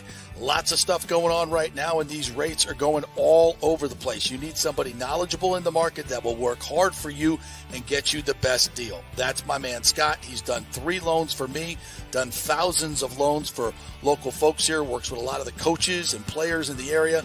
He's the guy. 813-294-7595, or go to scott@amstampa.com. Let's go. Right now, back to the show with JP on FanStream Sport. All right, welcome back to the JP Peterson Show. I'm your host, Peter Blake here. We're still expecting JP to come back on here. Open phone lines if you want to talk about that Tampa Bay Buccaneer loss last night, 727-255-0391. Again, 727-255-0391. Expecting Mr. TJ Reeves here any moment. So I tell you what, let's go out to some of the comments here, and we'll read them. Just keep on commenting in, text in, call in if you want to. Fully interactive show here, of course, and I believe we got the man coming on right now. Let's see if we can get him on, as the Wi-Fi is not his friend, as the offensive line for the Philadelphia Eagles was not the friend of the defensive line of the Tampa Bay Buccaneers last night. The running game wasn't where you want it to be. And, main questions, and I put it out there, and I'm not sure Bucs fans like this idea or not. I'm not panicking. I'm just throwing it out there. If White continues to struggle when it comes to the running game, are you open to the Bucs trading for Jonathan Taylor? Let's see what he does against the Saints. I'm not ready to pass judgment, but there is a guy out there. Now, how much is it going to cost you? It remains to be seen. So we'll get back to the comments in a moment. Yes, I see you're reloading here. So tell you what, let's go out to a media icon here in the Tampa Bay area. Let's go out to Mr. TJ Reeves right there here on the JP Peterson Show, as JP's having some Wi-Fi problems. But you know what? We just keep on rolling along here. Live show, baby. That's Live it. show on the FanStream JP Show. Didn't we just do this? Wasn't I standing with you like it seems like 15 minutes ago? It was a little longer than that. Yeah, it was. And it seemed like it. And you know what? I wasn't even sure we were going to do a post game because the weather was ugly last night. And this Bucs offense, TJ, last night was kind of ugly too. Yeah, it had some problems. It had some issues. I know JP's trying to rejoin us. I know JP's trying to rejoin us here, and I have not had a chance to hear you guys in the first hour. Yeah. Truth be told, I've been putting together the Nothing But Bucks podcast that I host. Podcast headed into the oven. We'll be out of the oven soon enough, and we'll be out later today with all the highlights, not a lot of them, and the post-game interviews from last night. As I reflect, and again, I've looked at some of what's going on. You keep coming back to the phrase I want to use. The Eagles are as advertised, Peter. They are physical. They are tough. They're a much better team than what we saw in 2021 when the Bucs beat them on Thursday Night Football. That Tom Brady guy makes a big difference too, beating them on Thursday night and beating them in the playoffs. But they are physical on both sides of the ball. They beat on the Buccaneer defense the whole second half and wore them down. What was the official disparity? Excuse me. I've been talking a lot, and so I got like little voice. I'll hang in there for you. I think it was 79 plays to 42 plays.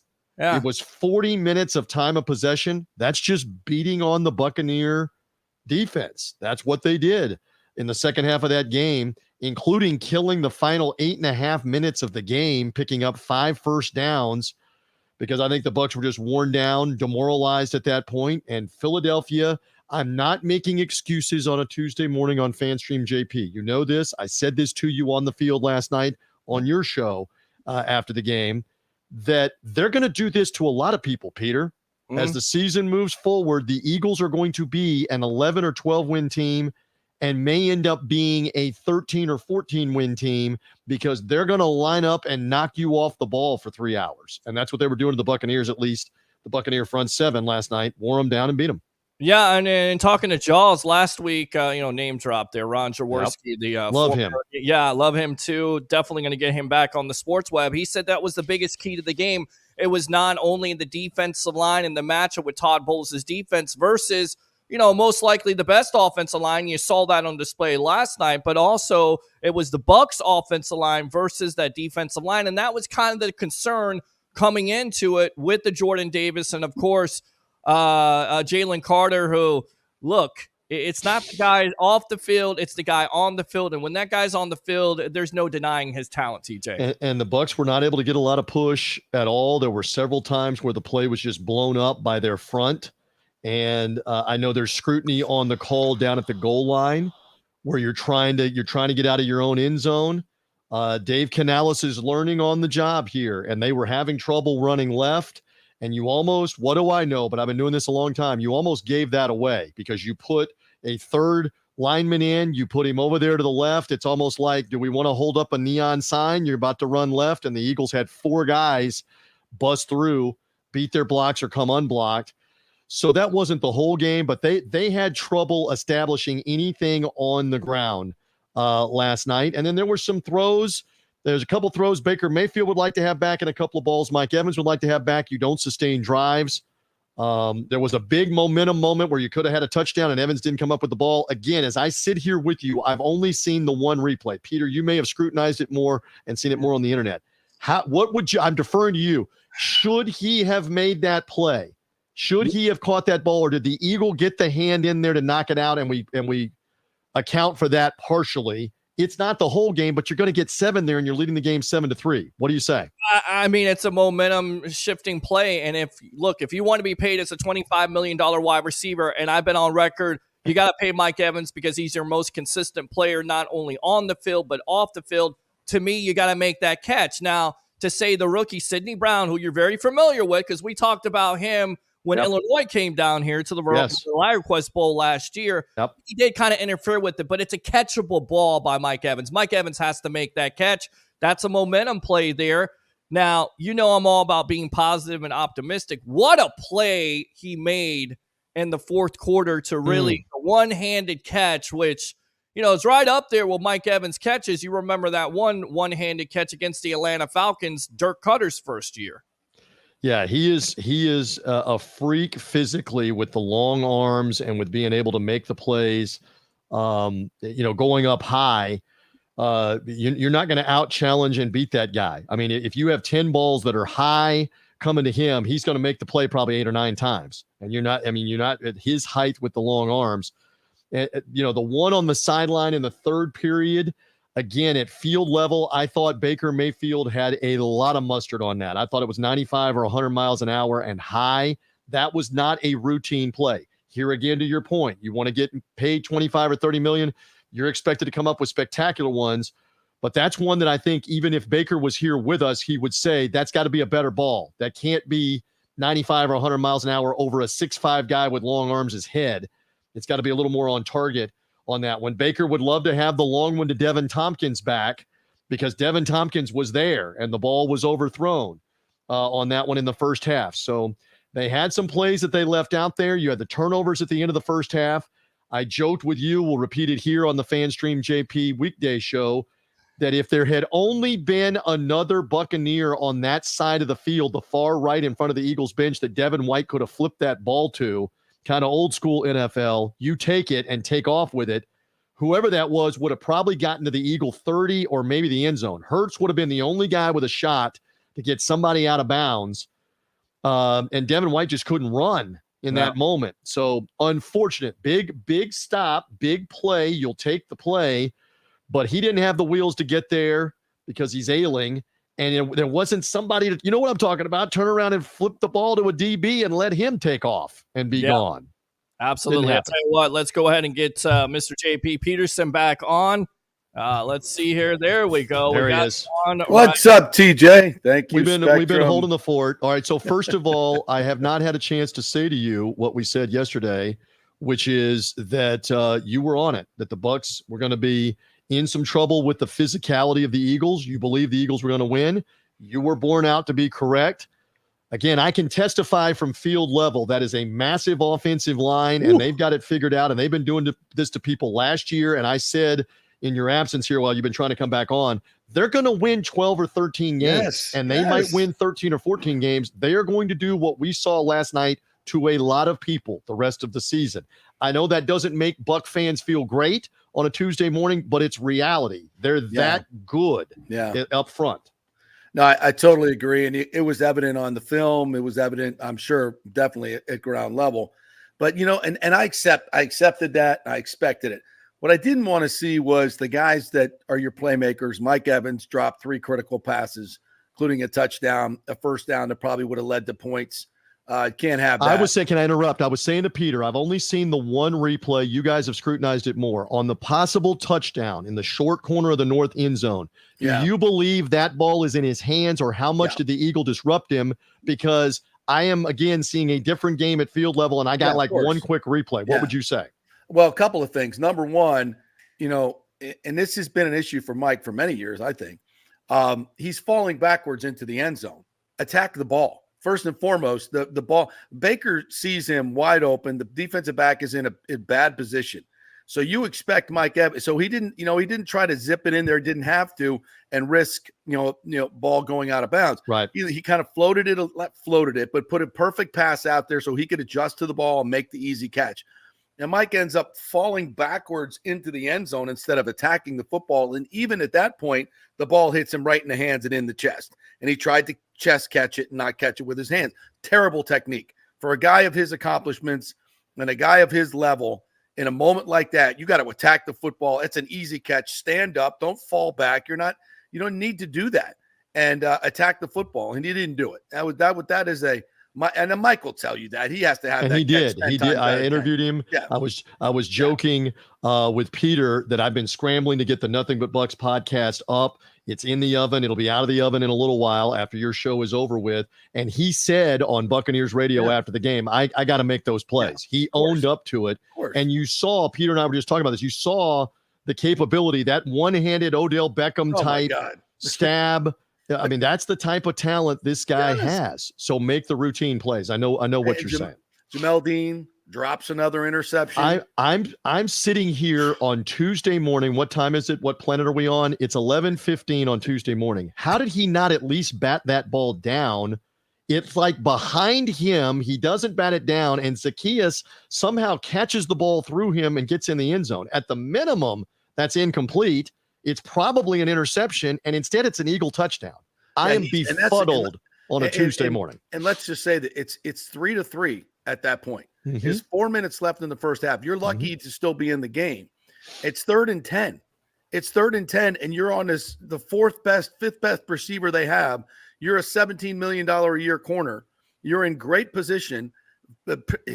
Hurts is under pressure. Did he not see on the replays again? I saw the ball right away. He just misplayed. He just grossly misplayed the ball. Right. He's in perfect position, trail position against a slower receiver, and Jalen's under pressure and floats up a wobbly pass, and you somehow turn that into a touchdown. Yep. And I wasn't even talking about that one. There was another one in the corner by the pylon. Yep. In the front pylon.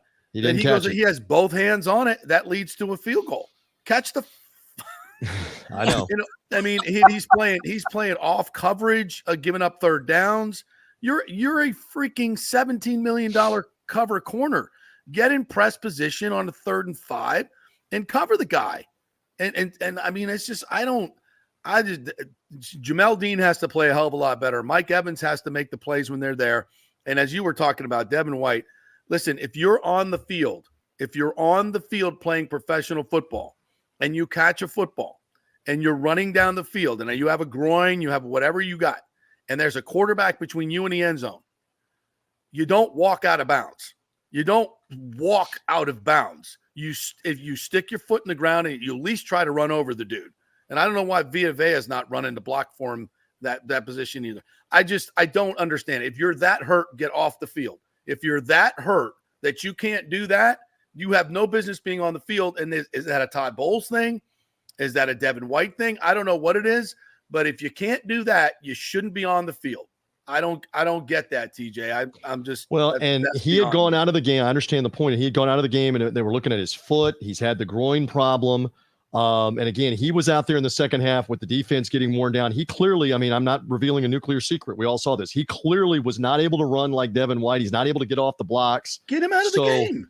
That's a valid criticism, and it's something they've got to evaluate on how healthy is he, 5 days from now to be ready to play in the Superdome in the big game. Not. I know he very much wants to play in that game because he's a Louisiana native and an LSU guy, but how healthy is he to be able to help you? Because some, not all, some of what they were doing was running right between the tackles, right through the middle of the defense, where a lineman's getting to the next level, and Devin White, more so than Levante David, was not getting off the block. Levante had 12 tackles. Levante was getting off blocks. Levante was the free guy making plays. So that wasn't the whole game either. It was just kind of weird. And all of that being said, you get in the end zone. I know you have me here for some positivity. Yes, give me some positivity, right. TJ. You get in the end zone, you get the 2. There's 8.5 minutes left. If you can find a way to get off the field and get the ball back, you're going to have 7.5 minutes left with all your timeouts. It is potentially game back on. Now you got to go down and do something. So all of what we've said, you're still in the game, sort of. And the Eagles deserve credit because, brother, they killed 8.5 minutes with 5 first downs at the end of the game and put the sleeper hold on that thing. So credit them. The Bucs never got the ball back after the touchdown. Yeah, tremendous rugby scrum play, whatever the hell that thing is. Should that be outlawed? I mean, let's go over it. Opinions, because it's not going to happen this year, but should they outlaw it? Opinions, JP. Yeah, because it's going to get a quarterback hurt, because the only way to defend that is to jump over the top with your helmet, because you can't hit them with your chest when in that position they're firing out underneath you. Right. The only way to defend it is to jump over the top, helmet to helmet, which launch, they don't want, which they don't want. Player safety. Yeah, so you can't. So you're keeping us from doing the only thing that's going to stop that play. So if that's the case, then you have to outlaw the play. And the other you can't part push of it, the player anymore. And the other part of it is they've got 3 guys back there pushing the play. Exactly. And so you have, as Peter just mentioned, and I just mentioned this on the Nothing But Bucs podcast, you've turned it into a rugby play. You are becoming like the international sport of rugby, where the 12 bodies in the middle of the field are in a scrum. And by the way, nobody can see where the ball is to mark the ball, because like on the one scrum going to the south end zone, third quarter, help me, they stopped him, but you couldn't tell where the ball was because you literally have 10 bodies around him because of the formation and what you're setting up. It's Right. impossible to officiate that Right. on And where by the is- time you where's the untangle ball? everybody, Yes. he could have, shimmied Because underneath. a replay showed on the play that I'm thinking of, he's turned sideways by Devin White. The guy is running in on the replay as the side judge where they're saying forward progress is stopped. And then he turns while the whistle is blowing and leans forward like another foot or two. Right. And that made the difference in the spot with where he's laying. I'm helping the officials. You can't officiate that. No, you can't. You can't tell where the ball is. We So have the all competition these committee's got to rules. look at it. They We got to have look all at it. these rules for safety. This is just another safety one. And you're trying to protect the quarterback. You can blame it on that. You can't do it. It's one gotta be thing stopped. if they are lining up 6 or 7 across or 7 or 8 across and they push completely forward and he pushes forward and they get the yard. Or even maybe if it's one guy right behind him pushing him. But what they're doing is they're creating a rugby scrum. Right. And they're turning it into a play that is almost. By the way, why aren't the Bucs doing it? Well, I mean, you got to Everybody have should be doing it. 2 keys. Yes, you got to have a very physical, powerful guard center combination. And then you've got to have 2 huge guys, and you got to commit to doing this, and you got to risk injury, like what you're talking about. You got to risk injury to your quarterback if something happens, because there's some quarterbacks that will tell you they have suffered broken leg, broken hand doing that on quarterback sneaks and big scrums. Mm-hmm. So the Eagles have perfected this for now, and let's see if it stays intact for 2024, because I think there's going to be more scrutiny on it and more complaining, especially with the guys in the backfield pushing him as part of that. So how bad was it with the Eagles fans? How loud was it down there? Oh, it was loud. I would say most of the east side of the stadium, literally, there were probably 25,000 Eagle fans. And a lot of it was on the east side of the stadium, TV showing a lot of it when they were making plays. There were a lot of Buck fans there too. I would say probably something like 40-45 to 20-25, something like that. And they made a lot of noise and they stayed.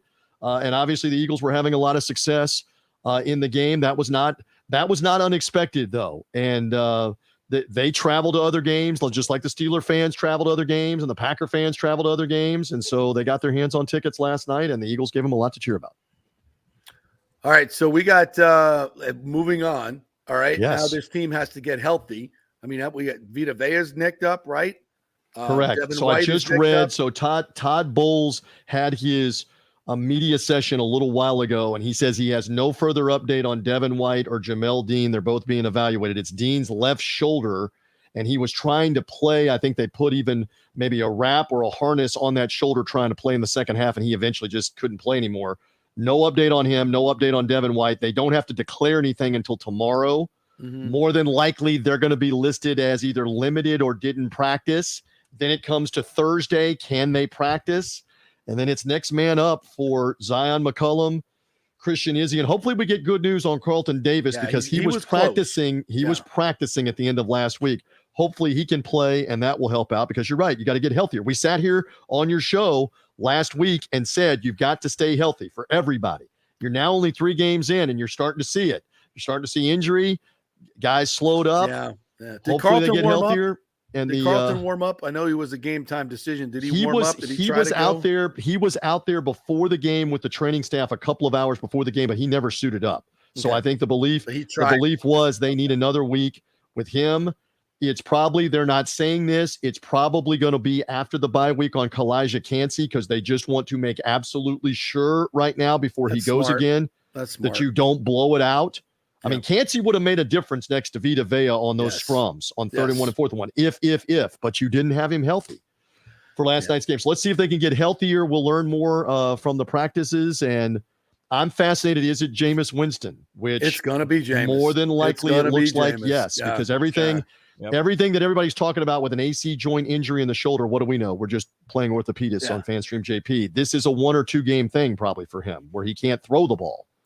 I don't know. You might want Derek Carr to be out there trying to throw the ball with a bad AC joint. Oh, that might be even better. He can't get anything on the ball.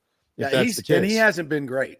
He hasn't been great. Jameis, you can count on him for at least a couple of high throws early on. We know that. We know how to bait him with the linebacker on the offside slant. We know we've seen that enough. I just think that's a great theater, right? We go into But the Bucs need to get healthy defensively. They got to get Carlton back. And, and again, these guys that are getting paid big money need to step up and play big.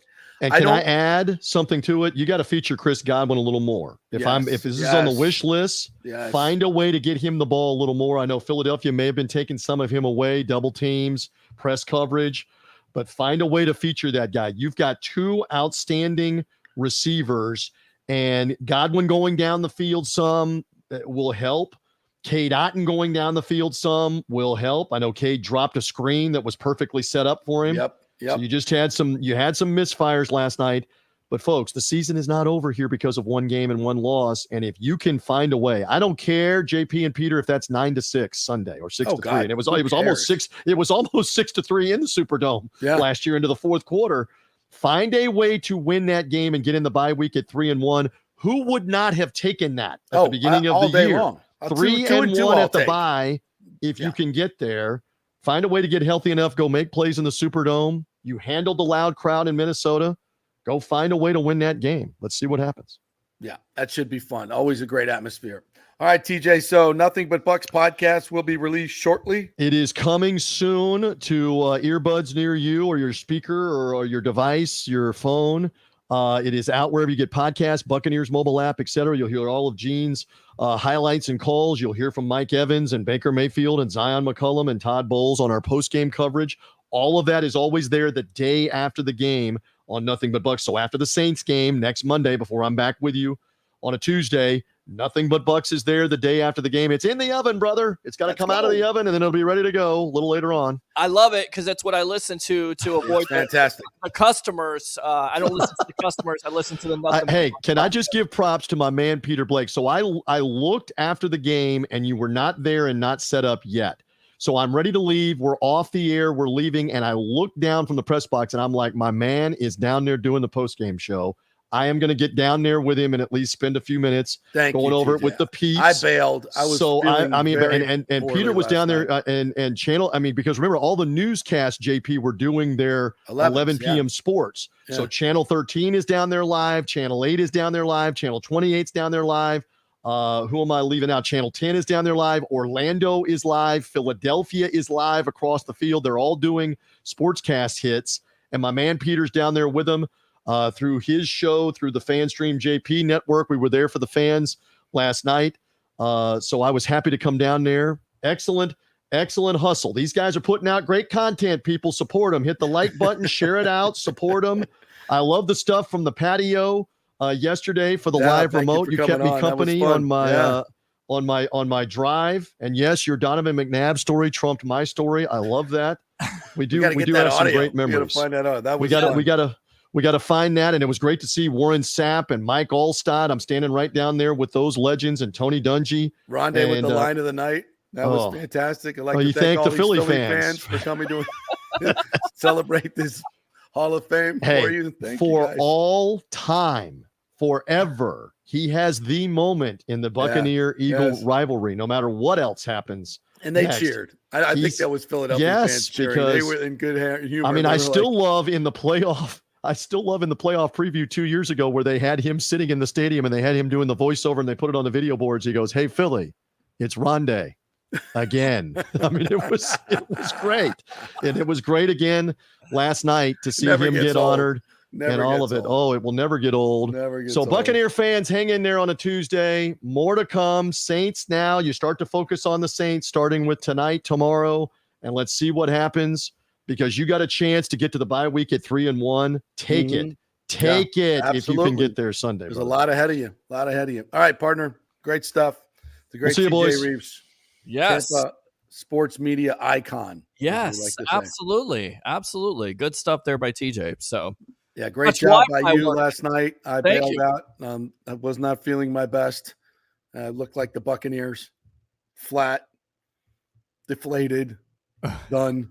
Yes, but I had to because we had calls last night. We had some passionate Bucs well fans. Done. Good job, man. Thank you. You want to go out? I bet they were passionate. Oh, fire Todd Bowles. Get rid of Devin White. Trade JTS. Oh, yeah, the market's blowing up out there for him. Plentiful out there. Yeah, I want to go out to some of these comments. Lining up. Yeah, really quick. Somebody asked me, and her name is Shayna Combs. He says, Peter, be honest. Did you actually think they could have won that game? Yeah, I think they could have, Shayna. I definitely You and Harry the Greek. Well, and you know what? At the end of the day, Silly boys. If Evans catches that pass, Stop. It changes the game there. Stop. It changes the game. Well, At least they could have opportunities. They could have had the fighting chance. There's no question. Well, you're right. I mean, take the lead. Take the lead and see if Philadelphia's sphincter puckers up. You never know. And they had an opportunity. They could have led at halftime, but the plays they allowed. I mean, all they had to do was just hand the ball off to Swift every play, and they would have won the game easily. But they were trying some other shenanigans, whatever the hell they were doing. But they had a chance. But I never thought, and Harry, I was begging him, save your money, bro. Well, so he's like, I'm going money line. I'm like, bro, we've all made bad bets, Harry. I'm with you, bro. But this one, sure. My goodness. Well, I tell you right now, let's go ahead and go to this comment. It was obvious they needed to go deep in the entire third. By fourth, they were gassed and ready to go home. And that comes down to the offense. The offense doesn't start getting going until, early in that fourth. And that's just not going to get it done. But again, you can't miss out on those opportunities in the first half. If you want to be a good team, if you want to be up there with the Eagles and the 49ers, and that seems like, JP, it's going to be the class of the NFC this year, you've got to make those plays when you need to. And by the way, I just got to put this out there. Did hell just freeze over? JP said I was right. I like that right there. We'll go with that. You were right about what? What did I say? You said I was right about the Bucs having a chance. You said that. I wrote it down too. In the game. I mean, look, I'm trying to give you a little bit of hope here. Anything can happen in an NFL game, but there's a nice from Sandra. Thank you very much, Sandra. Yeah, that's fine. But listen, guys, we were down 14 with 9 minutes left. Listen, did you see what happened at the end of the game? They didn't give the ball back. No. They never had to. They were just going to run it down our throat. We couldn't stop them ever. No. We weren't going to win that game. And unless they were stupid enough to drop back and throw it every down, we weren't going to win that game. They're not. I mean, Sirianni's dumb, but he's not that dumb. No. We were outclassed on the lines of scrimmage on both sides of the ball, which was what I thought going in, and we were never going to win that game. They are elite on both sides of the ball. We should only aspire, and this should be, as far as Jason Light goes and Buck fans, stop thinking about, we got to trade for a wide receiver. We got to draft this and build up your offensive and defensive lines, fill in the rest. Obviously, you got to find a quarterback. But when you're that dominant on both sides of the ball, why do you think that's why they drafted Jalen Carter? They are. Howie Roseman is not an idiot. Build up your offensive and defensive lines. The rest will take care of itself. It's still a physical game. You can find running backs. You can find receivers. Hell, you can even find quarterbacks later on in the draft. What you can't find is big offensive and defensive linemen that can play and be dominant. And that's where the game is won. So every time, when's the last time we drafted an offensive lineman number one in the first round? When's Tristan Wirfs? How'd that worked out? How'd that work out pretty well. You had to trade up one spot with the 49ers. And I'm here to tell you, Kalijah Kancey's going to make a difference. Yeah. Kalijah Kancey's going to make a difference. May have made a difference. I don't know what it made a difference last night because we were outclassed. But Jason Light knows what he's doing. You keep drafting these guys, but you got to draft the right guys too. Luke Gedeke, second rounder. Cody Mock. Okay. I don't know why we just don't stick it. You want to draft a lineman, go to the SEC. Okay. I know you hit on Ali Marpet and you hit on Cobb. I mean, I get it, but let's just stop the shenanigans. Go to the SEC. Get your lineman. All right. That's what stop it. Well, ACC, Power 5, let's stop it. So anyway, that's where the Eagles are the class of this league. And that's why the 49ers are the class of the league too. Look at these teams. They can freaking play. All right, let's hit a break. We'll come back on the other side. I want to hear from Baker Mayfield wearing his Rodney Barber jersey yesterday. Respect. Want to hear from Devin White, what the hell was going on there. We got both of those guys. We'll hit that when we come back. We're brought to you by Extravaganza Productions. If you have a party coming up or a business meeting, large or small, let the professionals at Extravaganza Productions produce your party, audio, visual, props, creative, whatever you need. They'll give you a free creative session if you mention this show. So just give them a call. Go to extravaganzaproductions.com. Contact them through the website. Email them, call them. They'll bring you out. You can go through their huge warehouse, see all the stuff they got, come up with some great ideas, and then they'll execute your party or meeting to perfections. Extravaganza Productions. Tell them JP sent you. Back in 3.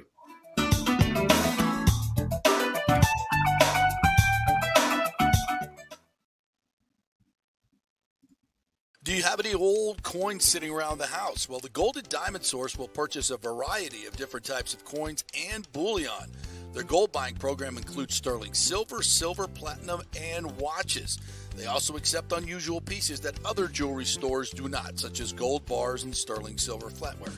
The list of items they do accept is far more extensive than those they don't, so check it out. While you're there, you can check out the largest collection of any family-owned jewelry store in the country, especially with summer coming to an end. The holidays are right around the corner. Never too early to start your holiday shopping, especially if you're planning on getting engaged or have any birthdays or anniversaries coming up. Come on in and find out what buying jewelry should be like with an expert staff of gold and diamond jewelry enthusiasts.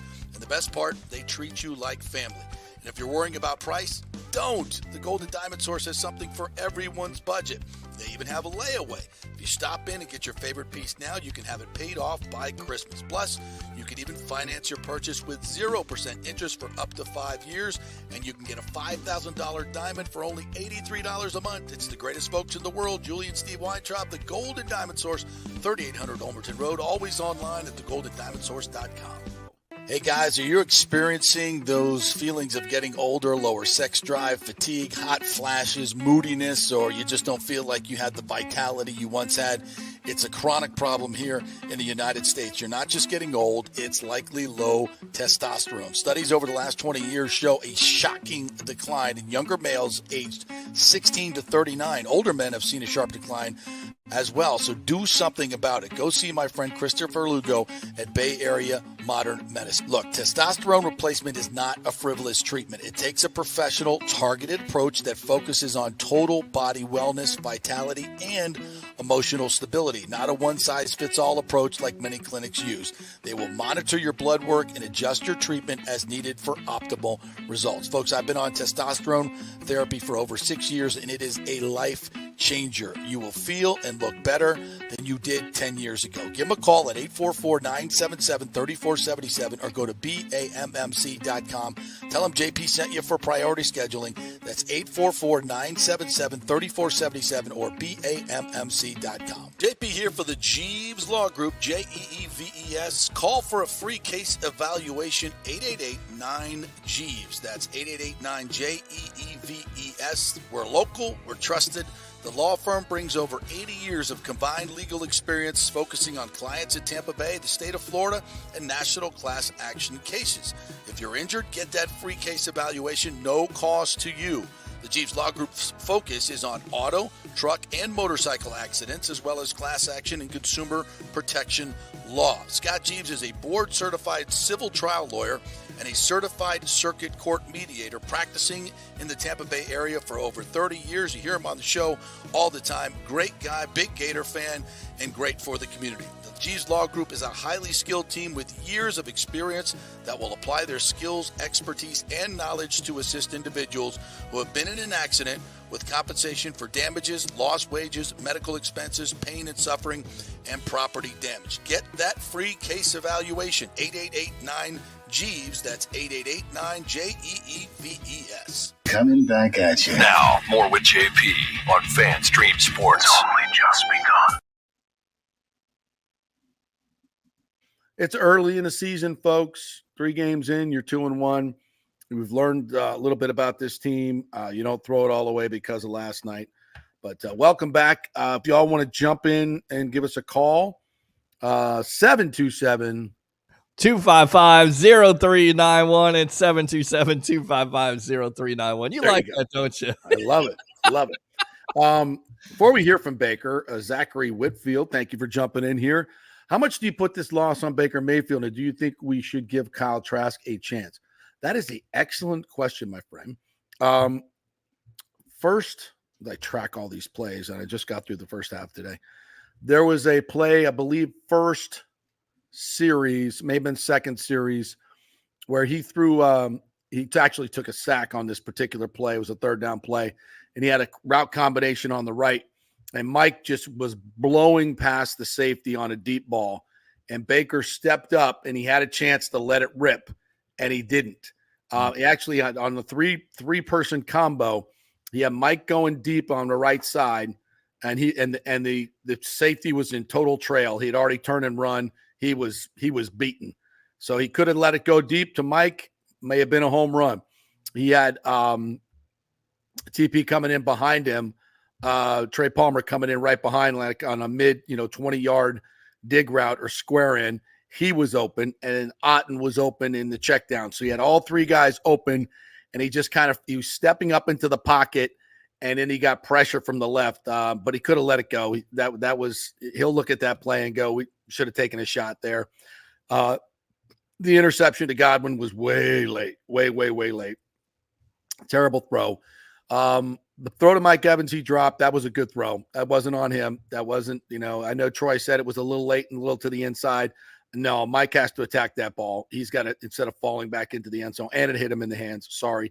The play right before that, Godwin was wide open in the corner of the end zone, and Baker double clutched. He had some pressure coming in his face and was a little bit of a rollout. But as soon as he had to let that ball go right away. So he's been throwing with great anticipation all year long. Last night, I thought he held it a little bit too much on a couple of different plays. Had some key drops, though, but I'm certainly not putting this on Baker. He could have made a difference last night and made a couple more plays, but nobody plays a perfect game. But it wasn't as good as he played so far earlier this year. Not as decisive.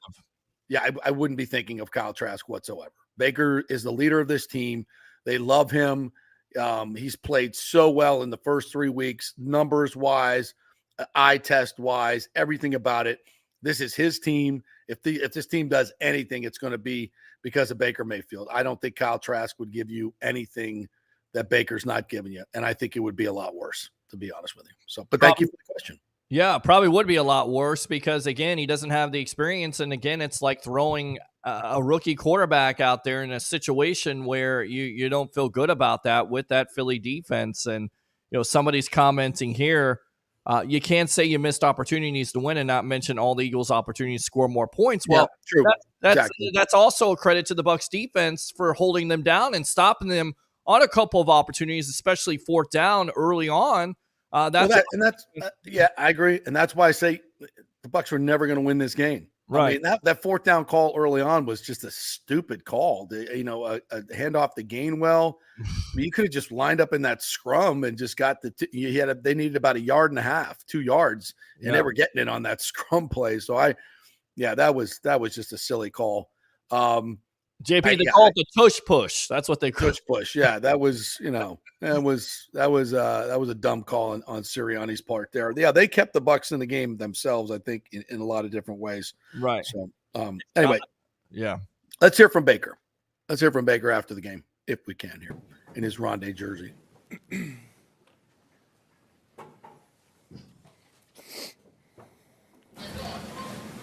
Baker, looked like you got up to a slow start tonight, more reminiscent of Minnesota maybe than the last couple of years. So what were they doing in particular to kind of get you guys off schedule? We didn't get that first down. I mean, Cade made one good catch early on. That was our only first down that we really converted. So we started too slow. And that's a good football team. So anytime you give them more opportunities to have the football in their hands, they're going to capitalize. And we just have to be better on offense as a whole. I got to be better. Taking advantage of just different outlets and things I have early on they're a great defensive front. So anytime we had an advantage with some of the pass options in the run game, we just need to take those and move down the road, and we just got to play better as a whole. In the fourth quarter, you were able to get things going. Like dropping that first down. The Eagles 41 was you got into a little tempo. Mike made a couple of really good plays. I mean, an incredible catch right there. We had 3 drops. But, yeah, just taking advantage of numbers and playing fast. And, unfortunately, we screwed ourselves, so we were too far behind at that point. You just got to be better early on, and 2 turnovers right there back to back you're gonna kill us. So that's not good. Baker, how disappointing was it after last week being able to run the ball and have some success to just not have it work tonight? Yeah, I mean, they're really good defensively. Their front, I mean, they're incredible. So it's tough to run on them. Obviously we spread them out later on, and we're able to get that going once we wore them down a little bit. But we just got to be better early on. Disappointing as a whole, just because we didn't win the game. But short week for us. We've got a divisional opponent coming up, and so got to look in the mirror, get things fixed, and move on. Can't have time to lick our wounds. Baker, you guys weren't too high after the win, so it probably makes it easier to handle a loss like this. How important is it to get this behind you with a short week, knowing what you have? Yeah, I mean, it's a long season, so obviously we wanted to win this one. It was a big game for us. Didn't come out and play our best game by any means, but it was a divisional game that it means just a bit more for us. So gotta look at the film, fix the things that are easily fixable, and just mentality-wise, we got to start faster. So there's a couple things that we can immediately do. We can control those things, so that's the good part about it. Baker, was this the most pressure that you've been under from a team this season? I mean, it's kind of hard to say. I mean, they like I said, they're talented up front, but no, we just weren't good as a whole skill group wise. We weren't good enough to get the ball out quickly for our guys up front. We knew they were going to bring some pressure, and I know everybody's probably going to take a little bit of blame on this one. So we just have to be better as a unit. There's no doubt about that. You took some hits. How's your shoulder? It's good. Took a couple ones, but get up and move on. I know you've talked before, just praise Mike for his dependability. Yeah. In a situation like that where you guys are, so far down, just what does it mean to be able to have a guy like that can step up, like you said, made that unbelievable catch and kind of reignite some hope? Yeah, I mean, at that point, we're just kind of hoping that we get the ball back quickly and try and get a quick score and make the game interesting. But, I mean, that's the kind of drive that when you look at it, it's like, all right, everybody's just doing their job. I mean, Mike's making a couple incredible plays, but everybody's doing their job, and that's what we need to be doing. And it's quite frankly that simple on offense. And so each person has to do their 1/11th, and that's how we have success. I know that each time you go out there, with this still being a new team for you, you're able to learn a little bit more about yourselves collectively. Were you able to learn anything new this go around? I think I don't want to exaggerate on this or overanalyze by any means. We just need to start faster. It's a Monday night game. We should be pumped up and ready to go. Be aggressive as an offense. We're damn good when we do our job. So just need to take advantage of it. So I don't know. We'll see. A little bit more juice next week. Todd Bowles said that the Eagles will be a more physical team tonight. Is that a disappointing aspect of it? Is that you guys didn't match their physicality? Absolutely. I mean, that's. We kind of, I've talked about it over and over again. We want to be the most physical team when we go out there. We've had a couple games where we ran the ball when we needed to. Defense has made stops when we needed them. But offensively today, we were definitely not the most physical team by any means. All right, so there you go. Yeah, they were definitely not the more physical team, and I didn't anticipate they would. And again, I say this a lot. It's one of the axioms of our show. The most physical team wins 90% of the games in the NFL. It's still a gladiator sport. It's still, no matter how safe they want to try to make it, it's about and because that's what causes turnovers. The more physical play causes turnovers. Turnovers win games. Physical play sets the tone. It decides who can run the football and who can't run the football. Every once in a while, listen, and this is the Miami Dolphins. Miami Dolphins are the fastest team in the league. I think I just saw a chart. The top 5 speeds in the league this year are, this is from ESPN, I think today. Tyreek Hill, Raheem Mostert, their running back. What the hell is that guy's name? Etienne, that new guy. Etienne from Texas A&M, I believe. Yeah, yeah. Devon Etienne, 21.93. Tyreek Hill, 22.07. Tyreek Hill, 21.66. Mostert, 21.62. Tyreek Hill, 21.52. A-Chain, 21.5. So they've got the top 6 speeds in the league this year, all Miami Dolphins, which is great. That's fantastic. But when they play the 49ers or the Eagles, they're going to get punched in the mouth, and we'll see how fast they run when they get punched in the mouth. It's part of, speed kills. I get it. Physicality overwhelms. And we'll see how all that shakes out. I think the Dolphins, the glitz and glam is all fantastic, but once Tua takes a shot, will he be able to get up? Even fat Tua, we'll see. I'm sorry, thick Tua. I guess. Did you have an update on Yes. Trailer?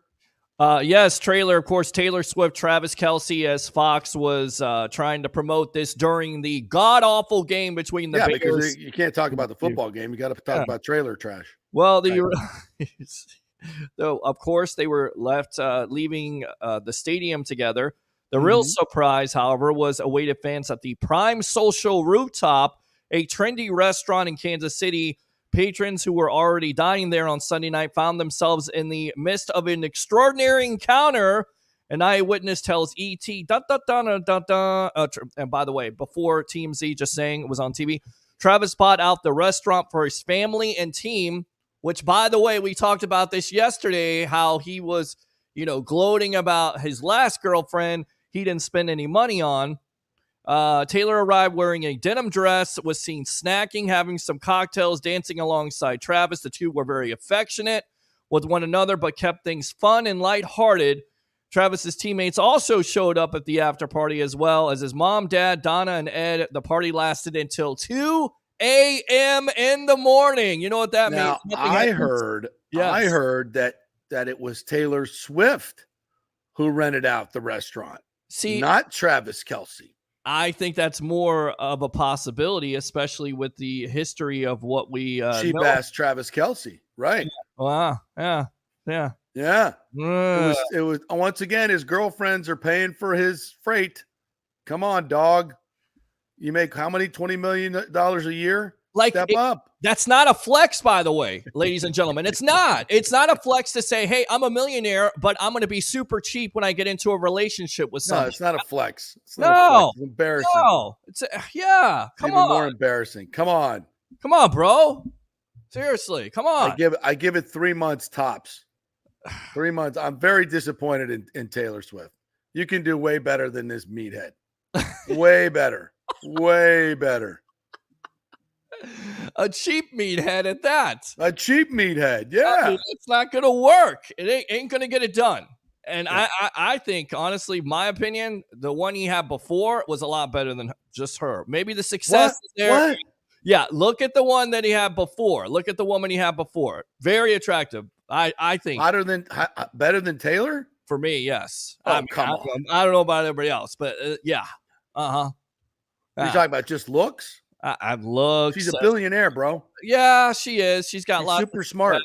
But she's also been through those toxic relationships. And oh, by the way, are you saying she's a drama queen? Oh, absolutely a drama queen. She makes money off of that. That's where she made her money, off of her songs. I mean, if you think about it, you're going to be walking on eggshells if you're in a relationship with Taylor Swift, because you're not.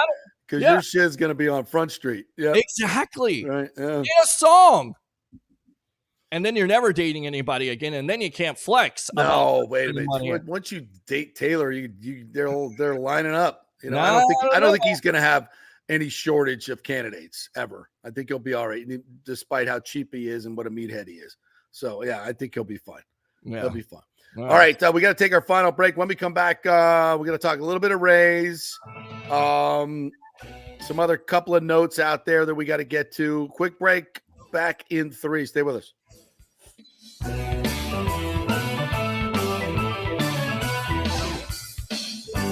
Well, Fitz the mortgage guy did it again. A listener heard his ad, was going to another big bank, but called Scott Fitzgerald at American Mortgage Services of Tampa, and Fitz saved him $618 on his monthly payment. Are you kidding me? Folks, that's big money. Rates are going up, they're going down, they're going all over the place. Scott will shop your loan and save you lender fees and get the best rates. Email him, scott@amstampa.com, or call 813-294-7595. That's Fitz, the mortgage guy.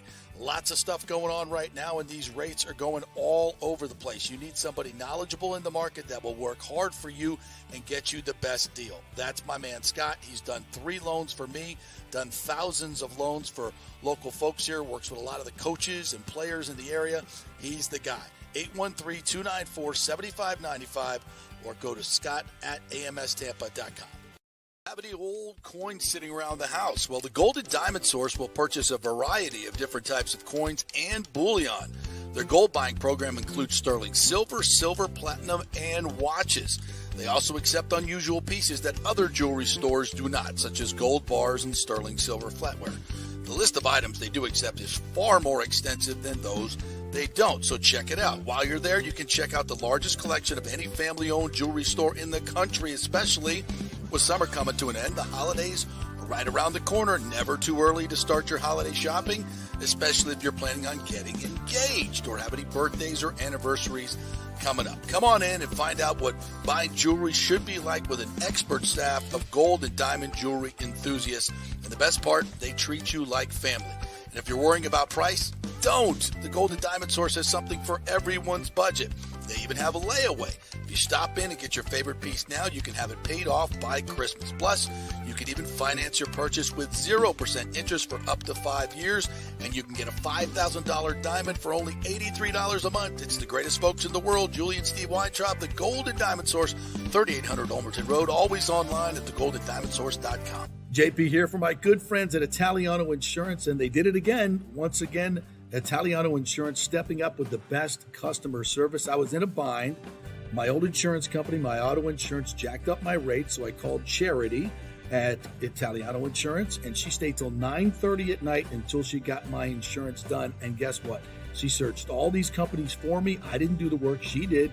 Saved me $1,000 on my annual premium. $1,000, folks. That's real money. And that's what you get at Italiano Insurance.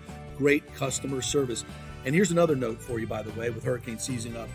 40% of people in Florida are underinsured. That means if you have something happen during a hurricane and you need replacement costs, you're going to get 40% less than you deserve. Can't let that happen.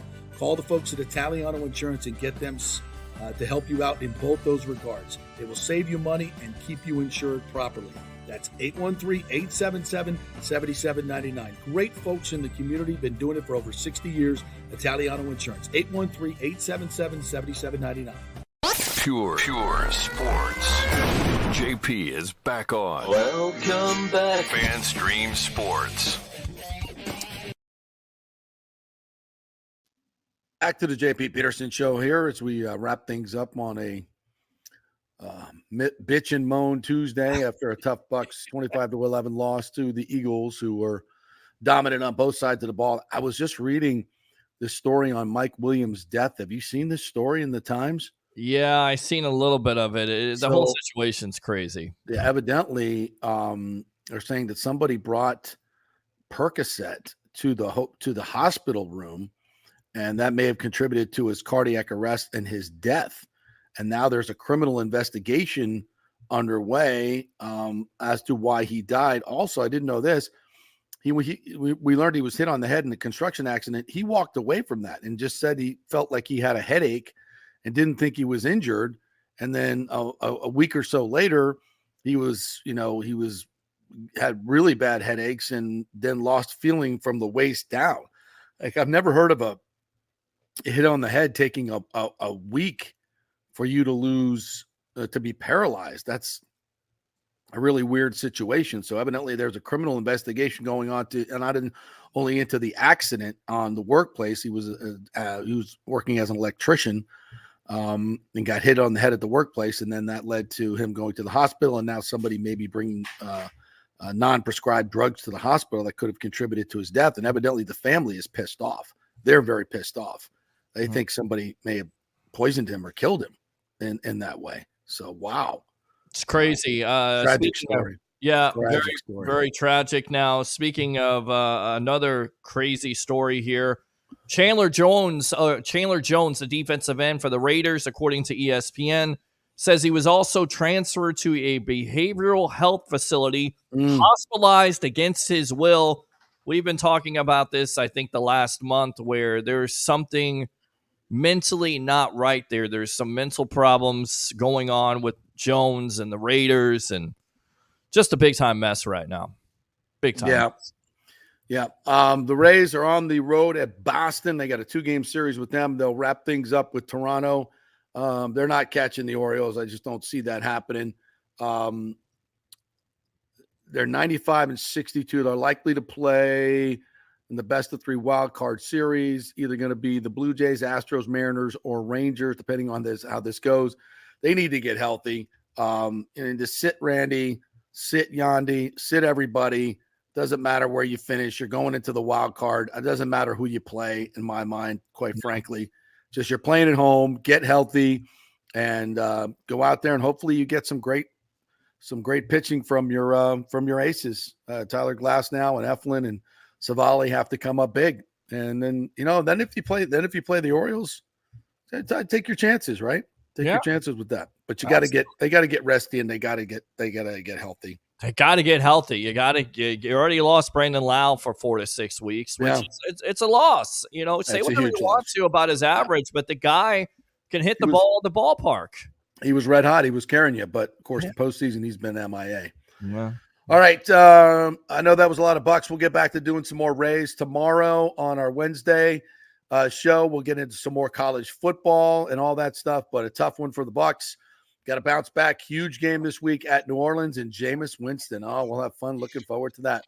Great job, Peter Blake. Thanks to Scott Reynolds. Thanks to all of you commenting as well. We will be back tomorrow, same time. See you then.